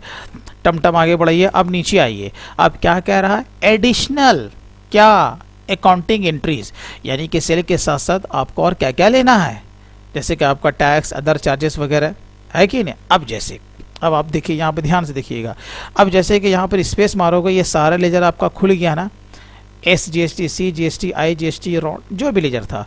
लेकिन जैसे कि मैंने बताया कि हो ना हो, जब आप बिलिंग करोगे आप अलग से कुछ और भी चार्जेस को आप ऐड कर सकते हो, और वो जो चार्जेस को आप जो ऐड करोगे ना, उस पर आप GST भी ले सकते हो। मेरी बात को समझे। तो हो ना हो इस तरह का कॉन्फ़िगर भी आपको करना पड़ेगा। क्या, जैसे मैं Alt+C में मार रहा हूँ, आप क्या करते हो भाई, फ्रेट चार्जेस पे आप किसी से लेते हो, किसी से नहीं लेते हो। मेरी बात को समझे ना। चलिए अब जैसे कि हमने यहाँ पर ले लिया फ्रेट चार्जेस, ठीक है, इंटर। अब जैसे कि आपका ग्रुप क्या लेना है, ठीक है। अब देखिए फ्रेट चार्जेस हम दो तरीके से बनाते हैं ना, एक तो हम देते भी हैं, एक लेते भी हैं। तो कॉमन बना लो, एक ही बना लो ना, तो वह आपका डेबिट भी होगा और क्रेडिट भी होगा। तो एक ही लेजर में आपका दोनों काम हो जाएगा। यानी जब हम देंगे तो इसी लेजर को यूज़ करेंगे, जब लेंगे तो इसी लेजर को यूज़ करेंगे। बात क्लियर है। तो हम लोग ग्रुप इसका क्या रखेंगे, इनडायरेक्ट एक्सपेंसेस, ठीक है। यहाँ पे बाय डिफ़ॉल्ट नो रहेगा। अब यहाँ पर क्या करना है, इसे GST से कोई ताल्लुक नहीं रहेगा, इसलिए आपको क्या करना है, यहाँ पर आपको इसे कर देना है नॉट एप्लीकेबल, और यहाँ पर भी आपको इसे क्या कर देना है, नॉट एप्लीकेबल, ठीक है। अब आप आइए, हम लोगों ने पहले क्या लिया, फ्रेट चार्जेस। अब यहाँ पर देखिए आपको क्या लेना है, यहाँ पे इसमें से कोई एक ऑप्शन को लेना है ना। अब देखिए यहाँ पर क्या लेना है, एज यूज़र डिफाइन वैल्यू, क्योंकि आपको मैनुअल पुटअप करना है ना। मेरी बात को समझे। किसी का 300 होगा, किसी का 400, किसी का 500, तो जैसा हम चाहेंगे वैसा हो, तो आपको यहाँ पर क्या लेना है, एज यूज़र डिफाइंड वैल्यू। चलिए आगे बढ़िए, ठीक है। अब आइए नीचे, इसी तरीके से अगर आपका पैकिंग चार्जेस होता तो आप इसी तरीके से बनाते, ठीक है। चलिए अब यहाँ पर से हम लोग ले लेंगे SGST, देखिए बना हुआ था, ले लिया। उसी तरीके से CGST ले लिया, इसी तरीके से IGST ले लिया, और क्या लेना था, राउंड ऑफ, ताकि ये भी हमारा ऑटोमेटिक हो जाए। राउंड ऑफ लिया, जैसे इंटर मारिएगा कुछ खुला। अब चाहते हैं ना कि मैनुअल ना हो, राउंडिंग मेथड ऑटोमेटिक तरीके से काम हो, ठीक है, वो पैसे को अपने आप राउंड कर दे। तो यहाँ पर आपको कौन सा ऑप्शन लेना है, एज टोटल अमाउंट राउंडिंग। चलिए ये आपको लेना है। अब देखिए कौन सा कंडीशन अप्लाई करना है, नॉर्मल। नॉर्मल बोले तो 50 पैसे से अगर ऊपर जाता है तो 1 रुपये माना जाएगा, और 50 पैसे से नीचे आता है तो वो 0 माना जाएगा, वो होता है नॉर्मल। चलिए हम लोग नॉर्मल ले लेते हैं, ठीक है। राउंडिंग लिमिट क्या रहेगा, 1 रुपया रहेगा भाई, मेरी बात को समझे। अब इसे हम लोग सेव करेंगे। ये आप कॉन्फ़िगर, आप अगर तो ये वाला कॉन्फ़िगर अगर आप अच्छी तरीके से कर लेते हैं तो फिर इनवॉइस बनाना आपका सेट, तो फिर इनवॉइस बनाना चुटकी का काम होता है, ठीक है। अब देखिए हम लोग आ जाते हैं कहाँ, गेटवे ऑफ टेली में आ गए, अकाउंटिंग वॉचर्स, उसके बाद हमने जाना था सेल में। सेल में आ गए ना, एक बार फिर से आप प्रेस कीजिए F8। देखिए मैंने प्रेस किया F8, यहाँ कुछ खुला, हमने क्या बनाया था, टैक्स इनवॉइस, आपको दिख रहा है ना, ठीक है। इंटर मारिए, जैसे इंटर मारिएगा इसके अंदर और क्या बनाया था, GST मिला। जैसे ही आप इंटर मारिएगा देखिए आपका टोटल चीज़ पहले से आ चुका है ना। अब यहाँ पे देखिए बिल नंबर का फॉर्मेट में आपको यहाँ पर दिख रहा होगा, कितना दिख रहा है, SE है ना। मैंने नंबर ऑफ डिजिट कितना लिया था, 4 डिजिट /2021, मेरी बात को समझे। और बाकी जो पहले वाला था वो तो बाय डिफ़ॉल्ट आपका दूसरे वॉचर में, कौन से वॉचर में, वो भी मैं आपको दिखा देता हूँ। देखिए सेल फिर से मारिए, ये वाला है ना टैली का जो पहला सेल था, देखिए सेल मारा, अब यहाँ पर 2 नंबर आ रहा, मेरी बात को समझे। तो आपका 2 सेपरेट वॉचर बन गया। अब जहाँ पर भी आपका बिलिंग किया जाता है आप कीजिए, मेरी बात को समझे। चलिए तो मैं आ जाता हूँ again, sale, tax invoice, then GST, ठीक है। अब देखिए जैसे कि मैं किसी अनरजिस्टर्ड को मैं बिलिंग कर रहा हूँ, बोले तो कैश में, देखियो अभी आप देखो, जैसे मैंने यहाँ पर कैश लिया ना, Ctrl+A से इसे हमने हटा दिया, सेव कर लिया। अब जैसे नेम ऑफ आइटम मैं कुछ भी ले लेता हूँ, जैसे मैंने बैटरी ही ले लिया, मान के चलो, देखिए जैसे हमने बैटरी लिया, 1 पीस लिया। अब मैं जैसे रेट डालूंगा देखो वो सब कुछ अभी ऑटोमेटिक तरीके से हो जाएगा। जैसे मैंने रेट डाल दिया 799 रुपया, जैसे ही मैंने इंटर मारा देखो सारा चीज़ हो गया ना। SGST CGST उसने पकड़ लिया क्योंकि अनरजिस्टर्ड है, लोकल है, और यहाँ पर उसने 18 पैसे से उसने राउंड भी कर दिया, है कि नहीं। अब सीधा हम देखो जैसे इसे सेव करेंगे ये डायरेक्ट कहाँ चला गया, प्रिंट पे चला गया, ठीक है। अब प्रिंट करने से पहले आपको एक बार प्रिंटिंग का कॉन्फ़िगरेशन भी करना पड़ेगा।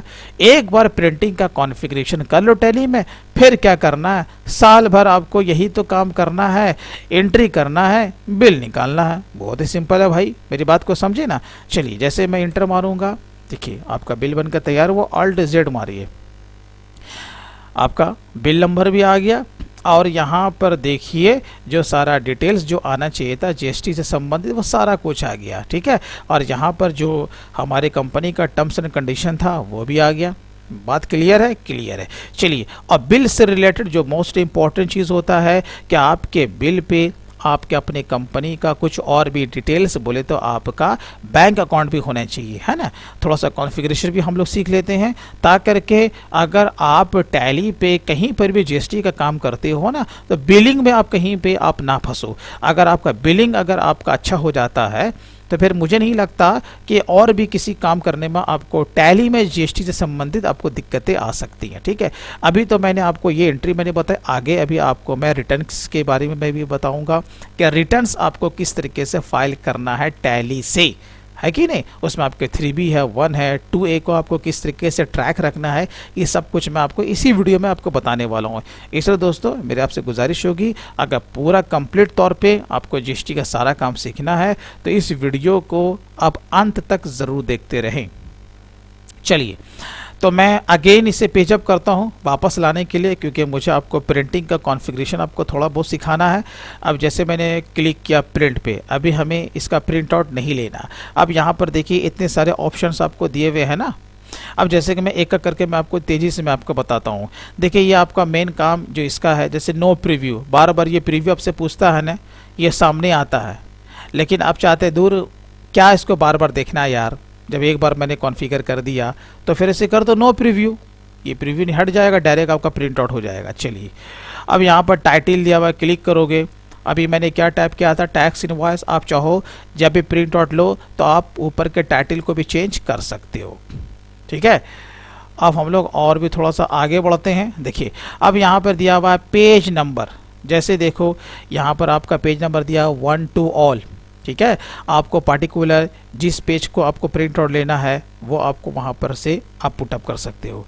और आगे आगे हम लोग बढ़ते हैं। अब यहाँ पर दिया हुआ है ना प्री प्रिंटेड, ये आपका फॉर्मेट दिया हुआ है कौन से पेपर पे आपको लेना है, तो हमें प्लेन पेपर लेना है। चलिए अब ये प्रिंट फॉर्मेट मैं आपको तेज़ी से बता रहा हूँ। देखिए इसमें कुछ ऑप्शंस आपको नज़र आ रहे होंगे। आपका डॉट मैट्रिक्स है, नीट मोड है, क्विक ड्राफ्ट है। आपने देखा होगा बहुत सारे सरकारी विभाग में रिबन वाला आपका प्रिंटर रहता है जो कि चों चों चों चों करके वो आवाज़ करता है, बहुत धीरे धीरे चलता है, ठीक है। उसको कहते हैं डॉट मैट्रिक्स प्रिंटर, ठीक है। अगर उस टाइप का प्रिंटर है, अगर आप टैली पे काम कर रहे हो, अगर उसका सेटअप आपके इसमें इंस्टॉल्ड है तो फिर आपको कौन सा वाला ऑप्शन लेना पड़ेगा, डॉट मैट्रिक्स वाला, ठीक है। लेकिन आजकल तो सबके पास क्या ऑल इन वन प्रिंटर होता है, इंक वाला होता है, लेज़र होता है। इसके लिए आपको क्या लेना है, नीट मोड, ठीक है। चलिए ये भी मैंने आपको बता दिया। अब हम लोग और आगे चलते हैं। देखिए अब यहाँ पर आपको दिख रहा कॉपी है ना, यहाँ पर नंबर ऑफ कॉपी दिया हुआ। जैसे कि मैं इनवॉइस को जो मैं प्रिंट आउट लेने जा रहा हूँ, कितना कॉपी चाहिए मैं आपको बता देता हूँ। जब भी आप जो इनवॉइस का कॉपी लेते हो ना, मिनिमम 2 कॉपी होता है, मैक्सिमम आपका कितना भी हो सकता है, 3 हो सकता है, 4 हो सकता है। जैसे कि अभी मैं आपको बताता हूँ। अभी मैं ऐसे देखो यहाँ पर मैं 3 मारूंगा, ठीक है। अभी जैसे ही मैं ऐसे इंटर मारूंगा, देखिए यहाँ पर आके आप देख रहे हैं ना, यहाँ पर आपका क्या दिया हुआ, डुप्लीकेट, एक्स्ट्रा कॉपी, ओरिजिनल, है कि नहीं। तो इतने सारे कॉपी का ऑप्शंस दिया हुआ है। अभी मैंने क्या किया है, मैंने 3 कॉपी मैंने मारा। अब देखो यहाँ पर जैसे ही मैं इंटर में करूँगा, अब यहाँ पर देखो 3 कॉपी जनरेट हो गया। तो देखो अब यहाँ पर कैसे कॉपी होगा, अल्ट जेड से बड़ा करो। जैसे मैंने बड़ा किया, पहला क्या आ रहा है, ओरिजिनल। अभी देखो मैं दूसरे में आऊँगा, देखो दूसरे में क्या आ गया, डुप्लीकेट फॉर ट्रांसपोर्टर। और जो तीसरा होगा वो देखो आपको क्या लिख के आता है, ट्रिप्लीकेट फॉर सप्लायर। मेरी बात को समझे ना। तो इस तरीके से आप नंबर ऑफ कॉपीज़ को भी बढ़ा सकते हो, ठीक है। यानी कि आपको ज़ेरॉक्स करने की ज़रूरत नहीं है, जितना कॉपी चाहो आप एक ही बार में प्रिंट आउट करके आप निकाल सकते हो, ठीक है। चलिए अब हम लोग और थोड़ा सा आगे चलते हैं। अब देखिए सेलेक्ट प्रिंटर। अब यहाँ पर से आप देखो, जहाँ पर भी आप इंटरव्यू देने गए हो या जिस ऑफिस में काम कर रहे हो, वहाँ पे कौन सा प्रिंटर आपके सामने रखा हुआ है। मेरी बात को समझे ना। तो उस प्रिंटर का सेटअप भी तो होना चाहिए। प्रिंटर तो है लेकिन उसका जो सेटअप है, यानी कि वो उसका जो सॉफ्टवेयर है वो आपके पीसी में इंस्टॉल्ड नहीं है, तो प्रिंट कैसे होगा। मेरी बात को समझे। तो इंटरव्यू में बहुत कुछ पूछे जा सकते हैं आपसे, मेरी बात को समझे। सिर्फ डेटा एंट्री सीख लेने से ही आपका काम नहीं हो जाएगा। चलिए तो वहाँ पर आपका जो भी प्रिंटर इंस्टॉल्ड होगा वो आपको ले लेना है। चलिए काम ख़त्म कीजिए। अब आइए मेन मुद्दा, कॉन्फ़िगर। तो F12 को मारिए, F12 मारिए, सारा कॉन्फ़िगर आपका सामने आ गया ना। अब इसमें से यानी कि आपको अपने इनवॉइस पर क्या छापना है, क्या नहीं छापना है, किस कॉलम को रखना है, किस कॉलम को नहीं रखना, वो सारा डिटेल्स वो आपको यहाँ पर दिया हुआ है। इसके अलावा और भी दिया हुआ, देखो यहाँ press F12 for more option. जब इस पर क्लिक करोगे ना या F12 मारोगे, और भी ऑप्शन आपका खुल जाएगा। ये आपका पेज का सेटअप खुल गया। मेरी बात को समझे। तो बहुत सारे ऑप्शंस आपको यहाँ पर दिए हुए हैं। तो मैं आपको यहाँ पर एक ऑप्शंस क्या बताता हूँ, प्रिंट बैंक डिटेल्स का, ठीक है। यहाँ पे देखो प्रिंट बैंक का डिटेल्स। अगर आप इसे यस करते हो तो ये बैंक का नाम पूछेगा, पूछ रहा है ना। अभी हमारा बैंक का खुला हुआ है ही नहीं, ठीक है। और यहाँ पर से जो हम लोग अल्ट सी मारते हैं वो लेता ही नहीं है। मेरी बात को समझे कि नहीं। तो हमें क्या करना पड़ेगा, ये तो ऑप्शन तो समझ में आ गया ना। यहाँ पर से हम अपने इनवॉइस के ऊपर बैंक का डिटेल्स हम डाल सकते हैं, लेकिन वो आ नहीं रहा। क्यों? क्योंकि बैंक का लेजर नहीं बना हुआ। कोई टेंशन तो नहीं हो रहा ना, नहीं हो रहा, बहुत अच्छी बात है। तो चलिए हम लोग क्या करते हैं, इसके मार देते हैं, पहले हम लोग उसको बना लेते हैं। तो हम लोग आ जाते हैं अगेन यहाँ, तो अकाउंट्स इन्फो, लेजर, क्रिएट। अब जैसे कि हमारा है स्टेट बैंक ऑफ इंडिया, ठीक है, इंटर इंटर। अब बैंक का ग्रुप तो बैंक के होता है ना भाई, यहाँ से बैंक ले लो, काम ख़त्म करो। अब अकाउंट नंबर क्या है, 1 2 3 4 5 6 7 8 9 10, चलो मान लेता हूँ, ठीक है। अब यहाँ पर SBIN 0014 मान लेता हूँ, यही हमारा है, ठीक है ना। मान्य ब्रांच हो गया मेरा जैसे कि भागलपुर मान लेता हूँ, मानने में क्या जाता है दोस्त, ठीक है। चलिए अब यहाँ पे जैसे कि हमने इसे एक्सेप्ट कर लिया, मैंने बैंक का लेजर मैंने बना लिया। अब हम लोग सीधा आ जाते हैं मुद्दे पे, ठीक है। अब हम लोग मारते हैं पेज अप, कहाँ गया रे भाई, आ गया, ठीक है। तो यहाँ पे हम लोग अगेन जाते हैं, क्योंकि हम लोग इसी को बता रहे हैं ना। अब आइए कॉन्फ़िगरेशन में आ गए, जल्दी से आ गए। अब हम लोग क्या करेंगे, इसे हम लोग यस करेंगे, कर दिया, बहुत अच्छी बात है। अब देखिए यहाँ पर बैंक आया, इंटर मारिए, काम ख़त्म हो गया। अब जिस ऑप्शन को आपको रखना है नहीं रखना है, आप लोग अपना घर पे इसे आप लोग देखते रहिएगा, प्रैक्टिकल कीजिएगा, तो और भी आपको ज़्यादा जानकारी हो जाएगी। अब देखिए जैसे मैं इसे इंटर मारूंगा, यहाँ देखिए Alt Z कीजिए, बड़ा हो गया। अब नीचे आइए, बैंक का डिटेल्स आपके सामने है। बात क्लियर हुई कि नहीं। तो मैंने आपको क्या बताया कि अगर आप टैली से ही बिलिंग कर रहे हो तो जो भी मैंने आपको कॉन्फ़िगर बताया वो आपको उस तरीके से कर लेना। बहुत ही अच्छा बात है। चलिए अब मैं एस्केप मारता हूँ, ठीक है। अब मैं क्या करूँगा, किसी जो पार्टी है जो रजिस्टर्ड है हम लोग उसको बिलिंग करते हैं, ठीक है। अब जैसे मैं मान लेता हूँ कि देखिए बिल नंबर आपका 2 आ गया ना बाय डिफ़ॉल्ट, ये IBA क्राफ्ट है, मैं इसे ही ले लेता हूँ, ठीक है। अब थोड़ा सा यहाँ पर आप इसे भी समझिए, जब आप बिलिंग करते हो ना तो यहाँ पर कभी कभी क्या होता है ना, डिस्पैच का डिटेल्स में हमें पुटअप करना होता है, ये बहुत ही इंपॉर्टेंट है अगर आप टैली से बिलिंग अगर आप करते हो।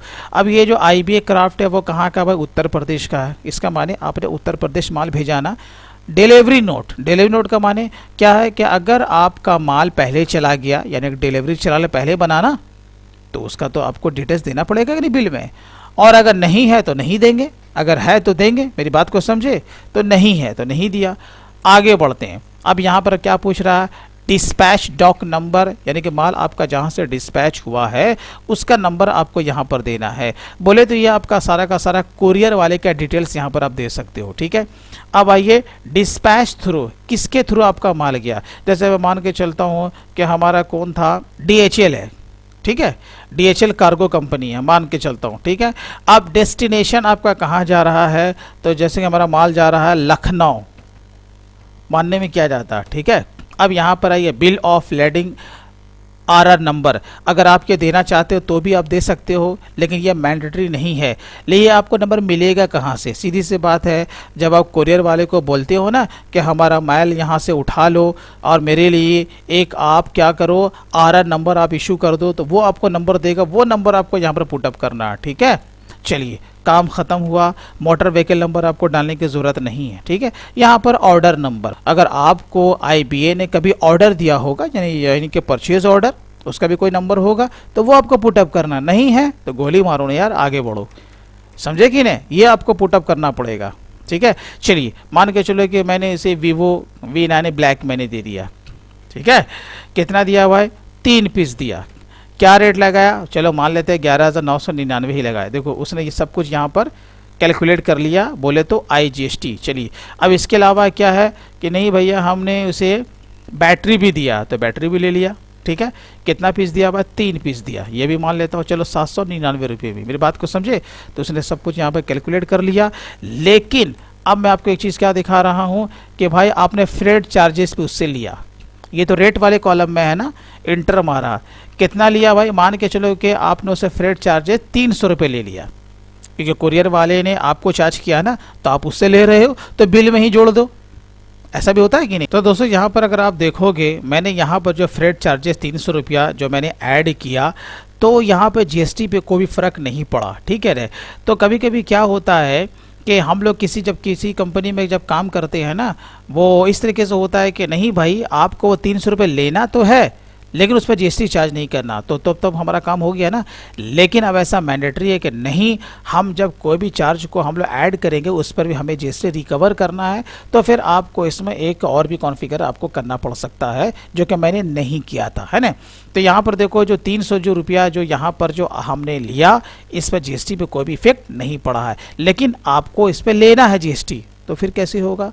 तो चलिए इसे हम लोग ऑल्टर कर लेते हैं। अगर ऐसा हो तो फिर आपको इस तरीके से करना पड़ेगा, ठीक है। क्या करना पड़ेगा, जब हम लोग बना रहे थे ना लेजर, आपको उसी समय एक छोटा सा कॉन्फ़िगर करना था। क्या करना था, अब हम लोग आ जाते हैं अकाउंट्स इन्फो में, ठीक है। हम लोग चले जाते हैं लेजर में। अब क्या करेंगे, ऑल्टर करेंगे, ठीक है।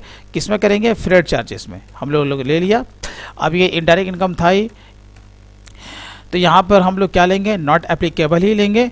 और यहाँ पर हम लोग क्या ले लेंगे, जीएसटी ले लेंगे, ठीक है। और यहाँ पर क्या ले लेंगे, बोथ। क्लियर हुआ कि नहीं, बस इतना आपको काम करना था, ठीक है। अब चलिए अब हम लोग क्या करते हैं, इसका फिर से हम लोग बिलिंग करके देखते हैं, ठीक है।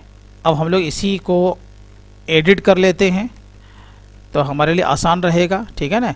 अब जैसे कि मैंने यहाँ पर 300 रुपये डाला था ना, अब मैं यहाँ पर चेंज करता हूँ, मैंने 500 रुपये डाला। अभी देखिए यहाँ पर कितना है आपका 4751 है ना। अब जैसे ही मैं एंटर मारूंगा ये देखिए आपका चेंज हो गया, इसका माने इफेक्ट हमारा सही गिर रहा। तो ये डिपेंड करता है जैसा आपका ट्रांजैक्शन होगा भाई, उसी तरीके से आपको टैली में भी कॉन्फ़िगर करना पड़ेगा। एक बार कर दो उसके बाद आपको कोई दिक्कत नहीं होने जा रहा, ठीक है। तो ये आपने देखा, ये आपका काम हो गया। अब हम लोग क्या, इसे जैसे ही सेव करेंगे ये देखिए आपका प्रिंट में आ गया ना, तो बार बार देखने की ज़रूरत भी नहीं है। अगेन आपको प्रिंट पे क्लिक कर देना है तो ये आपका प्रिंट हो जाएगा, ठीक है। अच्छा, अगर यहाँ तक अगर आपको बात समझ में आ चुकी हो तो हम लोग अभी क्या करेंगे, रिपोर्ट के भी हम लोग देख सकते हैं, है ना, कि हमारा पीएनएल, हमारा बैलेंस शीट, हमारा रिटर्न्स वो कैसा दिख रहा। तो सबसे पहले जैसे हम लोग देखते हैं रिपोर्ट्स में प्रॉफिट एंड लॉस को पी मारिए, ये हमारा प्रॉफिट एंड लॉस है, ठीक है ना। ये परचेज दिख रहा है, ये सेल है, और बाकी जो क्लोजिंग स्टॉक है वो हमारे नज़रों के सामने है ना। एसेसरी का वैल्यू इतना दिख रहा है और बाकी मोबाइल सेट हमारा इतना दिख रहा है, ठीक है। और बाकी अभी हमारा कोई भी किसी तरह का डेटा नहीं है तो प्रॉफिट लॉस में हमारा उतना कुछ नहीं दिख रहा। ये तो हो गया मोटी बात, ठीक है। हम लोग बैलेंस शीट में आके देख लेते हैं। बैलेंस शीट पे हमें कुछ इस तरह का दिख रहा है। मुद्दे पर आते हैं ड्यूटीज़ एंड टैक्सेस पे। जब वाले ड्यूटीज़ एंड टैक्सेस पे आते हैं तो यहाँ पे देखिए CGST, IGST और SGST, ये सब का सब बैलेंस क्या निकल रहा है, डेबिट बैलेंस, ठीक है। डेबिट बैलेंस का माने क्या होता है और क्रेडिट बैलेंस निकलता तो उसका माने क्या होता। आपको याद है ना, जब हमने शुरू में जब हम लोग लेजर बना रहे थे, हमने क्या आपको कहा था कि भाई मैं कॉमन जीएसटी लेजर में बना रहा हूँ, ये कॉमन जीएसटी लेजर है। परचेज में भी यही यूज़ हो रहा है और सेल में भी यही यूज़ हो रहा है।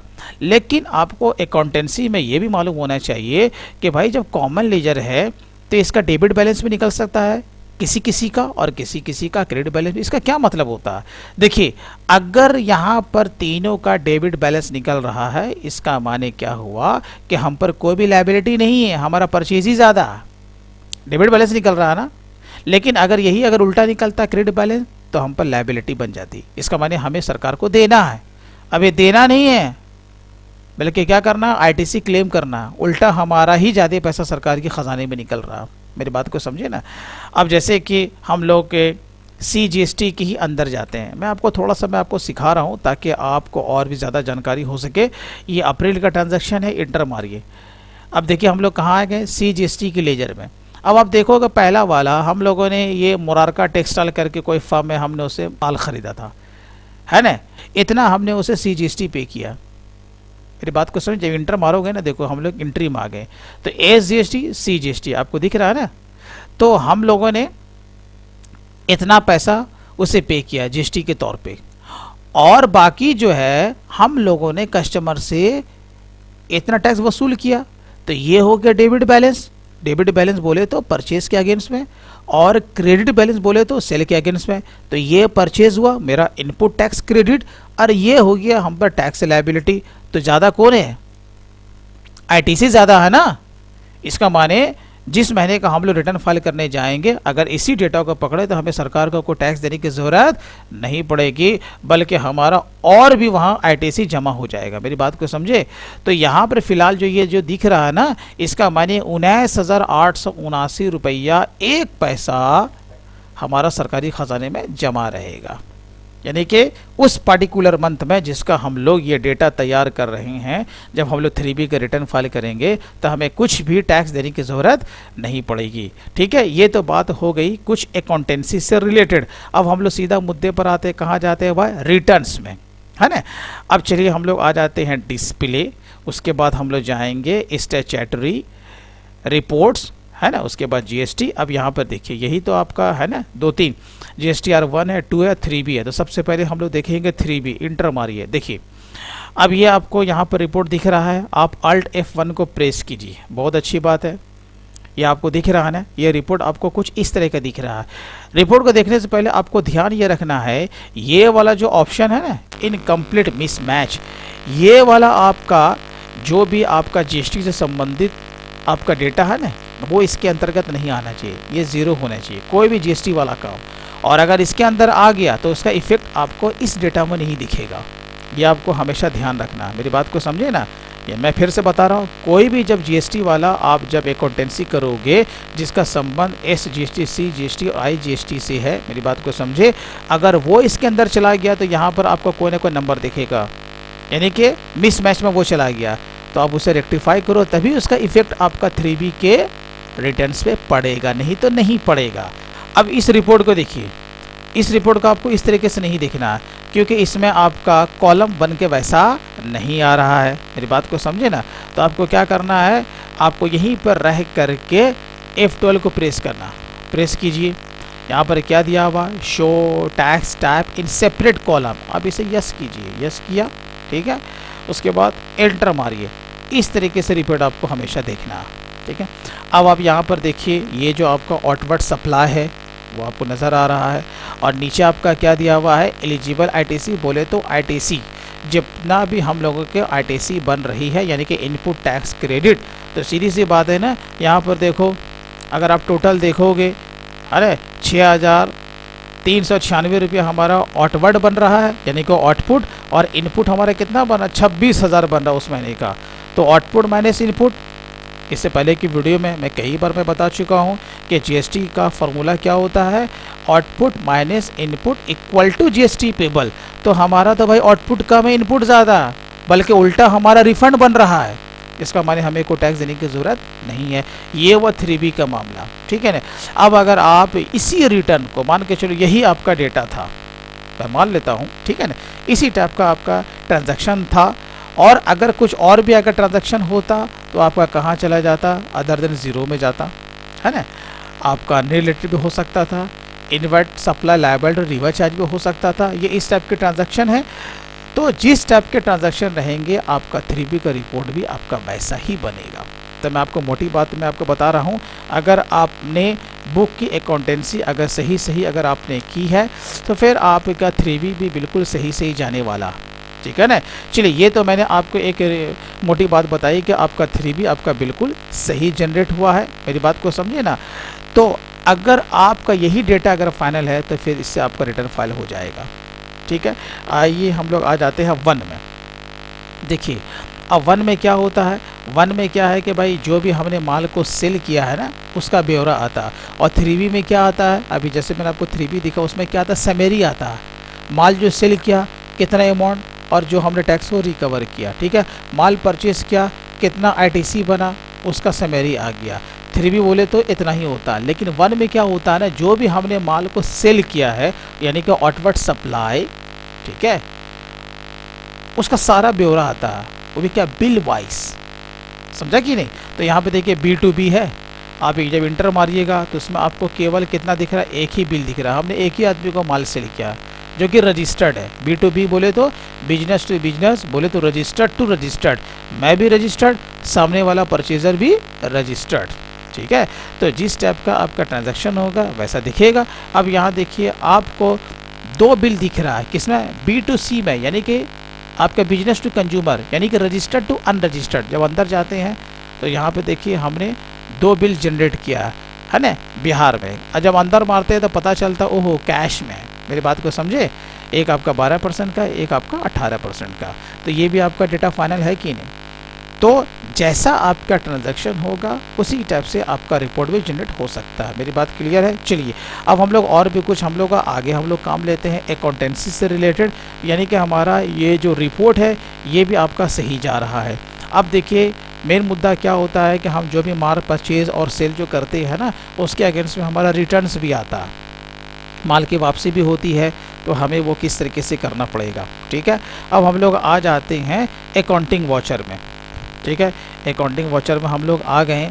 अब जैसे कि हम लोगों ने माल को ख़रीदा था, ना, मान के चलो कि हमने ही माल को वापस कर दिया, ठीक है। अब देखिए, जब हम लोग माल ख़रीदा था हमने परचेज भी एंट्री की थी, जब हम लोग माल वापस करेंगे तो कहाँ एंट्री करेंगे? डेबिट नोट में। मेरी बात को समझे ना।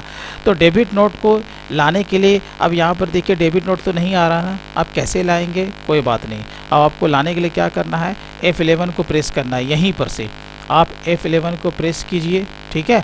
आप देखिए आपको यहीं दिख जाएगा, है ना, use debit note and credit note है यहाँ पर।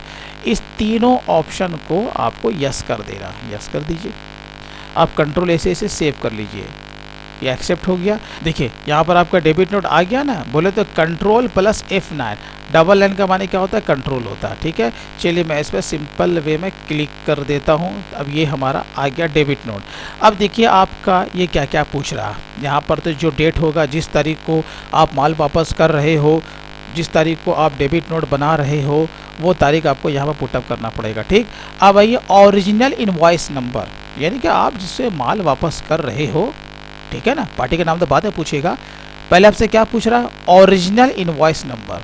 अब देखो ये आपको ध्यान में रखना है कि अगर टैली से ही अगर आपका रिटर्न भी अगर आपका फाइल हो रहा है बाय डिफ़ॉल्ट, मेरी बात को समझे ना, टैली के डेटा से ही अगर आप ऑफलाइन टूल्स के द्वारा अगर आप GSTR1 का रिटर्न फाइल करने जा रहे हो, तो ये आपको ध्यान रखना पड़ेगा debit note and credit note में कि आप जो इनवॉइस नंबर डालोगे ना, ओरिजिनल इनवॉइस नंबर, तो वही फॉर्मेट में डालना जिस फॉर्मेट में आपने परचेज सेल में डाला। मेरी बात को समझे ना। तभी वो क्या करेगा, वो आपका ऑनलाइन पोर्टल पे वो उसे पकड़ लेगा, नहीं तो फिर आपको दिक्कत ही आएगी, ठीक है। तो इनवॉइस नंबर भी आपको उसी फॉर्मेट में डालना, ठीक है। अब जैसे कि ये हमारा परचेज रिटर्न है, परचेज रिटर्न बोले तो डेबिट नोट। आप जिसे माल वापस कर रहे हो, जिस बिल के अगेंस्ट में, उसका यहाँ पर इनवॉइस नंबर आपको देना पड़ेगा, ठीक है। अब जैसे कि अभी हमें तो फिलहाल इनवॉइस नंबर तो किसी का मालूम है नहीं, तो चलो मैं किसी एक पार्टी का मैं एक यहाँ पर लेजर देख लेता हूँ, ठीक है। अब मैं आ जाता हूँ सन्ड्री क्रिएटर्स में, कौन, जैसे मुरारका टेक्सटाइल ही था, ठीक है। मैं इसका लेजर में आ गया। बिल नंबर क्या था? जैसे इसका बिल नंबर था 12, है ना, 12। चलिए 12 था और 1 अप्रैल था। क्योंकि देखिए जब तक आपकी अकाउंटेंसी सही नहीं होगी तो आपका रिटर्न भी सही नहीं जाएगा, इसलिए आपको अकाउंटेंसी सही से करना है, ठीक है। चलिए अब जैसे कि 12 था, तारीख कितना था? 1 अप्रैल। मेरी बात को समझे ना। अब यहाँ पर क्या लेंगे? पार्टी का नाम लेंगे, जैसे मुरारका था, ले लिया मुरारका, एंटर मार के हम लोग आगे बढ़ते हैं, ठीक है। परचेज लिया। अब देखिए मैंने परचेज ही लिया, अलग से भी आप चाहो तो परचेज रिटर्न करके आप लेजर को बना सकते हो, लेकिन ये कुछ ज़रूरी नहीं है। किस आइटम को वापस कर रहे हैं भाई? तो वीवो V9 ब्लैक को ही वापस कर रहे हैं। मान लेते हैं कितना पीस? 2 पीस। रेट चलो वही था, ठीक है। अब नीचे आ जाते हैं, अब क्या होगा? SGST और CGST, ठीक है। अब जैसे कि आपको राउंड भी करना पड़ेगा, तो यहाँ राउंड कर दीजिए, कितना है? 0.24 पैसा, ठीक है। अब यहाँ पर आइए, ईवे बिल का कोई मसला नहीं है, तो नो कीजिए, काम को ख़त्म कीजिए। काम हुआ कि नहीं? आप चाहें तो इसका भी प्रिंट आउट आप ले सकते हैं, सामने वाले जो पार्टी है आप उसको भेज दीजिए। क्लियर है कि नहीं? तो मैंने बताया कि डेबिट नोट देखो किस तरीके से बना, ठीक है। आपको इसका मैं इफ़ेक्ट भी दिखाता हूँ। अब चलिए, अब जैसे ये क्या है, हमने परचेस के अगेंस्ट में माल वापस किया ना, अब हम लोग आते हैं रिटर्न्स में। देखिए अब हम लोग चले जाएंगे डिस्प्ले, स्टैट्यूटरी रिपोर्ट्स, GST। आप कहाँ जाएंगे? GSTR2 में जाएंगे, क्योंकि ये परचेस के अगेंस्ट में है ना।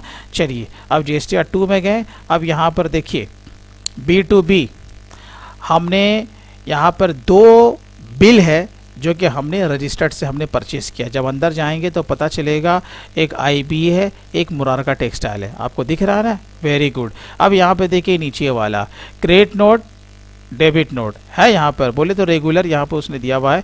जब हम लोग इंटर मारते हैं तो यहाँ पर देखिए वो भी डिटेल्स यहाँ पर आ गया, ठीक है। ये यहाँ पर क्या दिखला रहा? लेस, यानी कि माइनस हो गया ही। मेरी बात को समझे ना। तो जो भी आप काम करते हो ना, अगर आप प्रैक्टिकल घर पे करते हो, तो अपने मन से भी किसी भी टाइप का ट्रांजैक्शन का आप रिकॉर्ड आप टैली पे करो और उसका रिटर्न्स पे जाके इफेक्ट देखो, वो सही से गिर रहा है कि नहीं गिर रहा। मेरी बात को समझे ना। तो क्या होता है नहीं, इससे क्या होता है कि आपका कॉन्फिडेंस लेवल हाई होता है कि नहीं भाई मैं जो काम कर रहा हूँ ना वो सही जा रहा। मेरी बात को समझे। अच्छा, इसी तरीके से आप 3B में देखो, क्योंकि जब आपने माल खरीदा है, माल वापस किया, तो आपका आईटीसी कम होगा कि ज़्यादा होगा? सीधा सी बात, कम होगा ना भाई, मेरी बात को समझे। अब 3B में आओ, अब देखो फिर वैसे ही हो गया, तो टेंशन वाली बात है यार। चलो इसको फिर हम F12 मारेंगे, यस करेंगे, ठीक है। ऐसे रिपोर्ट देखने में ज़्यादा मज़ा आता है, ठीक है। अब यहाँ आ जाओ Alt F1, देखो अब हम लोग आ जाते हैं आईटीसी में, यही है ना हमारा आईटीसी। देखो अब हम लोग जब इंटर जब हम लोग मारते हैं तो ये सारा खुल जाता है, ठीक है। अब यहाँ पर देखो, जब हमने इनपुट टैक्स क्रेडिट के बारे में यहाँ पर देखा, हमको कहाँ चले जाना, ऑल अदर आईटीसी में, ठीक है। जब इसके अंदर जाओगे तब आपको दिखेगा, यहाँ पे देखो टैक्सेबल वैल्यू इतना घट के यहाँ आ गया और हमारा इंटीग्रेटेड टैक्स यहाँ आया। और यहाँ पर देखो, यहाँ पर सेंट्रल टैक्स कितना बन रहा था, 6538 माइनस 1199.88 लेस होके यहाँ आया। मेरी बात को समझे कि नहीं? तो क्या हो गया, हमारा आईटीसी कम हो गया क्योंकि हमने माल को वापस कर दिया ना भाई। तो वो टैक्स का समायोजन भी तो होगा, तो हो गया, ठीक है। चलिए अब इसी तरीके से हम लोग जो माल हम लोगों ने सेल किया है, एक हम लोग सेल्स रिटर्न की भी एंट्री ले लेते हैं ताकि आपको और भी बेहतर तरीके से समझ में आ जाए। इसके लिए हम लोग बैलेंस शीट में पहले एक पार्टी को देख लेते हैं, किस पार्टी को हम लोगों ने माल बेचा है, ताकि और हमें ज़्यादा समझ में आ सके। डेटर्स में कौन है भाई, IBA है ना। हमने IBA को ही माल बेचा है, मान लेता हूँ, ठीक है। हमने IBA को जो माल बेचा है, अब देखिए यहाँ पर इनवॉइस नंबर देखो हमारा किस फॉर्मेट में है ना, SE है। तो इसी फॉर्मेट में हमें ओरिजिनल इनवॉइस नंबर भी डालना पड़ेगा। वो क्यों? क्योंकि भाई जब आप लोग रिटर्न जब आप डालोगे GSTR1 का, तो इसमें तो बिल का फॉर्मेट तो यही जाएगा ना। तो ये बहुत इंपॉर्टेंट चीज़ है, नहीं तो क्या होगा, वो बिल ऑनलाइन जब वो ढूंढेगा ना GST का पोर्टल, वो उसे BA वाला बिल दिखेगा ही नहीं, क्योंकि बिल का फॉर्मेट तो कुछ और है। अब वहाँ पर खाली आप 2 डालोगे तो वो पकड़ेगा नहीं, ठीक है। ये आपको ध्यान में रखना पड़ेगा। यही आपको फॉर्मेट वहाँ भी देना है। कहाँ देना है, चलिए मैं आपको बताता हूँ। तो हम लोग आ जाते हैं अकाउंटिंग वाउचर में, कहाँ चले जाना है, क्रेडिट नोट में, ठीक है। कस्टमर ने माल को वापस किया, ठीक है। अब ओरिजिनल इनवॉइस नंबर वही आ गया ना। तो क्या था, ओरिजिनल आपका इनवॉइस नंबर जैसे कि SE था /0002 था, है ना, स्लैश और क्या था 2021, ठीक है। वही सेम फॉर्मेट में आपको डालना पड़ेगा। और तारीख क्या था, 2 अप्रैल 1 अप्रैल जो था। यहाँ पर तो मैं आपको बता रहा हूँ चल जाएगा, लेकिन जब आप प्रैक्टिकल वे पे जहाँ पे काम करोगे ना, वो आपको ध्यानपूर्वक काम करना है, ठीक है। चलिए कौन था बा, IBA क्राफ्ट था, ठीक है। हाँ, सेल GST, आपको सेल्स रिटर्न अगर बनाना है तो बना लीजिए, कोई टेंशन नहीं है। कौन सा माल वापस आ रहा है भाई, Vivo V9, ठीक है। कितना पीस आ रहा है, 1 पीस वापस आ रहा है। चलो रेट यही था, मान लेते क्या जाता है, ठीक है। और इसके अगेंस्ट में क्या लगेगा, IGST, क्योंकि ये बाहर का बंदा है।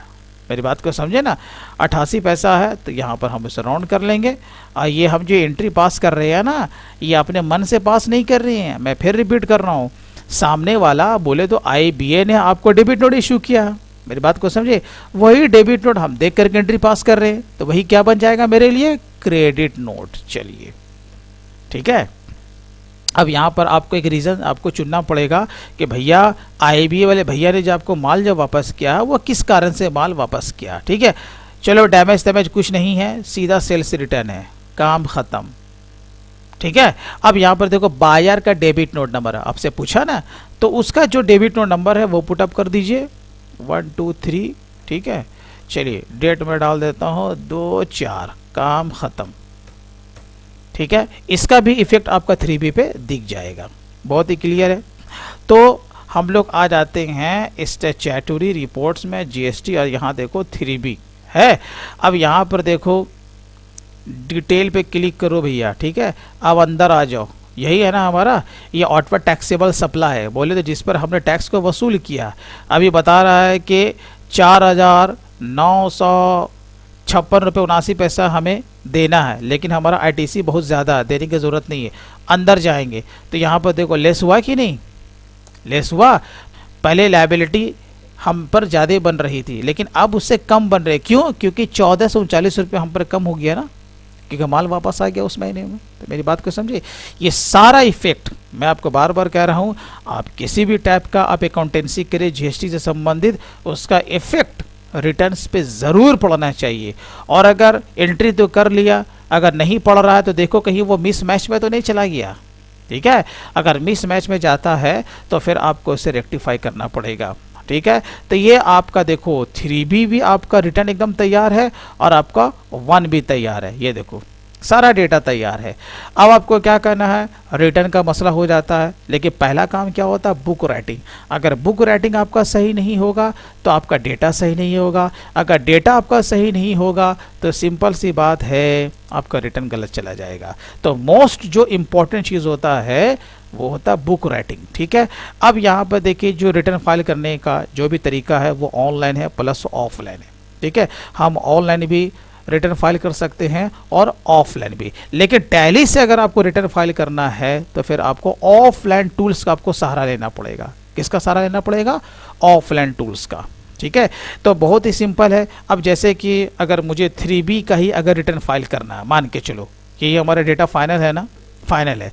यहाँ पर आपको पीरियड आपको ले लेना है जिस महीने का आप लोग रिटर्न फाइल करने जा रहे हो, क्योंकि ये मंथली बोर्ड में किया जाता है, क्वार्टरली तो 3B का रिटर्न जाता नहीं है। आपका टर्नओवर कुछ भी हो, अगर नहीं भी है तो नील जाएगा, ठीक है।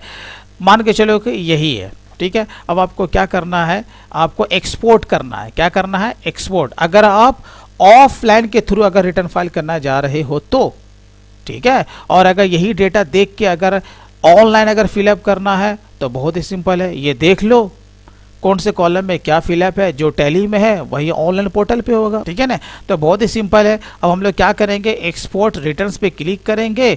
एक होता है एक्सेल फाइल, एक होता है हमारा जेएसएन फाइल। अगर आप ऑफलाइन टूल्स के थ्रू कोई भी रिटर्न अगर आप फाइल करने जा रहे हो, कोई बोले तो आपका 3B खास तौर से और आपका GSTR1, तो आप पहले एक्सेल में देख लो। आप चाहो तो उसे जेएसएन में भी डायरेक्ट आप कन्वर्ट कर सकते हो, क्योंकि जेएसएन फाइल ही आपका जीएसटी के पोर्टल पर अपलोड होता है। तो ऑफलाइन टूल्स के द्वारा भी इसे कर सकते हो। इस पर मेरे बहुत सारे वीडियोस मेरे अपलोडेड हैं, जैसे कि आप जान रहे हो मेरे दी अकाउंट से चैनल पे मैंने कई सारे ऑफलाइन टूल्स के द्वारा 3B और 1 मैंने रिटर्न मैंने उसके वीडियो अपलोड मैंने कर रखे हैं। अगर इससे रिलेटेड आपको जानकारी चाहिए तो हमारे उस सारे वीडियो को आप ज़रूर देख सकते हैं। तो ठीक है ना। चलिए यहाँ तक तो हमारा डेटा बिल्कुल सही है। अब मैं कुछ और भी तरह का मैं यहाँ पर एंट्री में आपको लेकर के दिखाता हूँ। जैसे क्या होता है कि हमें कोरियर वाले को भी पेमेंट करना पड़ता है कि नहीं। तो इसका हम लोग अकाउंटेंसी कैसे करेंगे, क्योंकि उसमें स्टॉक का कोई गपशप तो होता नहीं है। वो तो हम लोग क्या करते हैं, सर्विस को बाय करते हैं, है ना। अब सर्विस की अकाउंटेंसी हम कैसे करेंगे, मैं आपको एक ठो में करके दिखा दूँ। अकाउंटिंग वाउचर में आइए, कहाँ जाना है भाई, परचेज में जाइए, ठीक है। परचेज में आ गए। अब नेम ऑफ आइटम में नहीं करेंगे, हम लोग इसमें करेंगे, यहाँ पर देखिए अकाउंटिंग इनवॉइस में करेंगे, आपको नज़र आ रहा होगा, ठीक है। इस पर क्लिक कीजिए, कर दिया, बहुत ही सिंपल है। अब सप्लायर का इनवॉइस नंबर कुछ भी ले लेते हैं, 1 2 3 4, ठीक है। डेट चलिए कुछ भी लिया। अब पार्टी कौन है भाई, DHL है, मैं मान के चलता हूँ। तो मैं Alt+C मारूंगा, यहाँ पर बनाऊंगा DHL एक्सप्रेस करके, ठीक है। इंटर ये कौन हो जाएगा, सन्ड्री क्रेडिटर्स, ठीक है। अब आइए, अब हमें क्या डालना है, उसका सीधी से बात है, उसका एड्रेस, उसका स्टेट और उसका GST नंबर, ठीक है। अब यहाँ पर ले लेंगे, जैसे कि ये हम दिल्ली वाला है ना, रेगुलर है, और यहाँ पर हम उसका डाल देंगे GST नंबर, क्लियर है। अब जैसे हम लोग इसे सर्विस बाय कर रहे हैं, ठीक है। अब यहाँ पर हमें बनाना पड़ेगा फ्रेट चार्जेस करके, जैसे कि मैं अलग से मैं बना रहा हूँ इसके लिए, ठीक है। अब ये हमारे ग्रुप क्या हो जाएगा, इनडायरेक्ट एक्सपेंसेस, ठीक है। इतना काम हो गया। अब यहाँ पर एप्लीकेबल, अब यहाँ पर हमें क्या करना है ना, सेट ऑल्टर GST डिटेल्स, आपको इसे यस करना पड़ेगा, ठीक है। इंटर सर्विस अकाउंटिंग कोड, आप देखिए उसके बिल पे छपा हुआ होगा, वो आप यहाँ पर से ले लीजिए, 1 2 3 4 5 6 7 8, ठीक है। इंटर मारिए। अब यहाँ पर आपको क्या रखना है, नॉट एप्लीकेबल। वो इसलिए यही आपका एक लेजर लोकल में भी काम आ जाएगा और इंटर स्टेट में भी काम आ जाएगा, ठीक है। ये SGST, CGST और IGST बाय डिफ़ॉल्ट पकड़ लेगा अगर आप यहाँ पर नॉट एप्लीकेबल लेते हैं तो, ये आपको ध्यान रखना, ठीक है। चलिए यहाँ पर क्या लेना, नॉट एप्लीकेबल। अब आइए यहाँ पर क्या लेंगे, टैक्सेबल लेंगे भाई, ठीक है। अब यहाँ पर रीवा चार्ज तो लागू नहीं है और ना ही ये इन एलिजिबल ITC है, ठीक है। तो ये दोनों नो रहेगा। और यहाँ पे कितना लोगे, 18%, ठीक है। चलिए अब यहाँ, और यहाँ पर आपको क्या लेना, सर्विस लेना, गुड्स नहीं, क्या लेना, सर्विस लेना। चलिए इतना हो गया। अब देखो ये डायरेक्ट कहाँ आया, अमाउंट वाले कॉलम में आया। मान के चलो कि हमने जो सर्विस बाय किया है वो 12,000 का किया, ठीक है, इंटर मारा। अब हम लोग क्या लेंगे इस पर भाई, IGST लेंगे ना, क्योंकि बिल देख के हम लोग काम कर रहे हैं। उसने बिल भेजा, हम लोग परचेज में से अकाउंटेंसी कर रहे हैं, तो हम क्या लेंगे, IGST। जैसे IGST लिया, देखो उसने 2160 पकड़ लिया ना 18% के हिसाब से, तो ये भी हमारा काम हो गया। तो हम इसका भी ITC ले सकते हैं ना। तो यही तो होता है GST के मामले में, वन नेशन वन टैक्स, ठीक है। क्योंकि हम इसके लिए एलिजिबल है, गवर्नमेंट ने हमें ये छूट दी है कि अगर आपको सर्विस भी बाय करते हो तो उसका भी जो ITC होता है हम उसका क्लेम कर सकते हैं। तो ये देखिए, ये इंटर हो गया। अब आ जाओ अब 3B में, रिपोर्ट भी आप देखो ताकि आपको बेहतर तरीके से आपको समझ में आ सके, है ना। अब हम लोग कहाँ चले जाते हैं, ये एलिजिबल ITC में, इंटर मारो भैया, कहाँ चले जाएंगे, ऑल अदर ITC में। वो सब आपको कहाँ दिखेगा, ऑल अदर ITC में। देखो जब अंदर जाते हैं तो यहाँ पे देखिए आपको DHL दिखा नंबर 3 में, तो इसका भी ITC हमने क्लेम कर दिया ना। तो दोस्तों मैं उम्मीद करता हूँ कि आपने इस वीडियो से बहुत कुछ आपने सीखा होगा। अगर दोस्तों वीडियो अच्छा लगा हो तो कम से कम आप इसे लाइक आप ज़रूर करें, और इसी तरीके से आप अकाउंटेंसी से रिलेटेड बहुत सारे काम को अगर आप सीखना चाहते हैं तो हमारे चैनल को सब्सक्राइब ज़रूर करें। तो दोस्तों फिर मिलते हैं नेक्स्ट डे, तब तक के लिए take care and bye bye.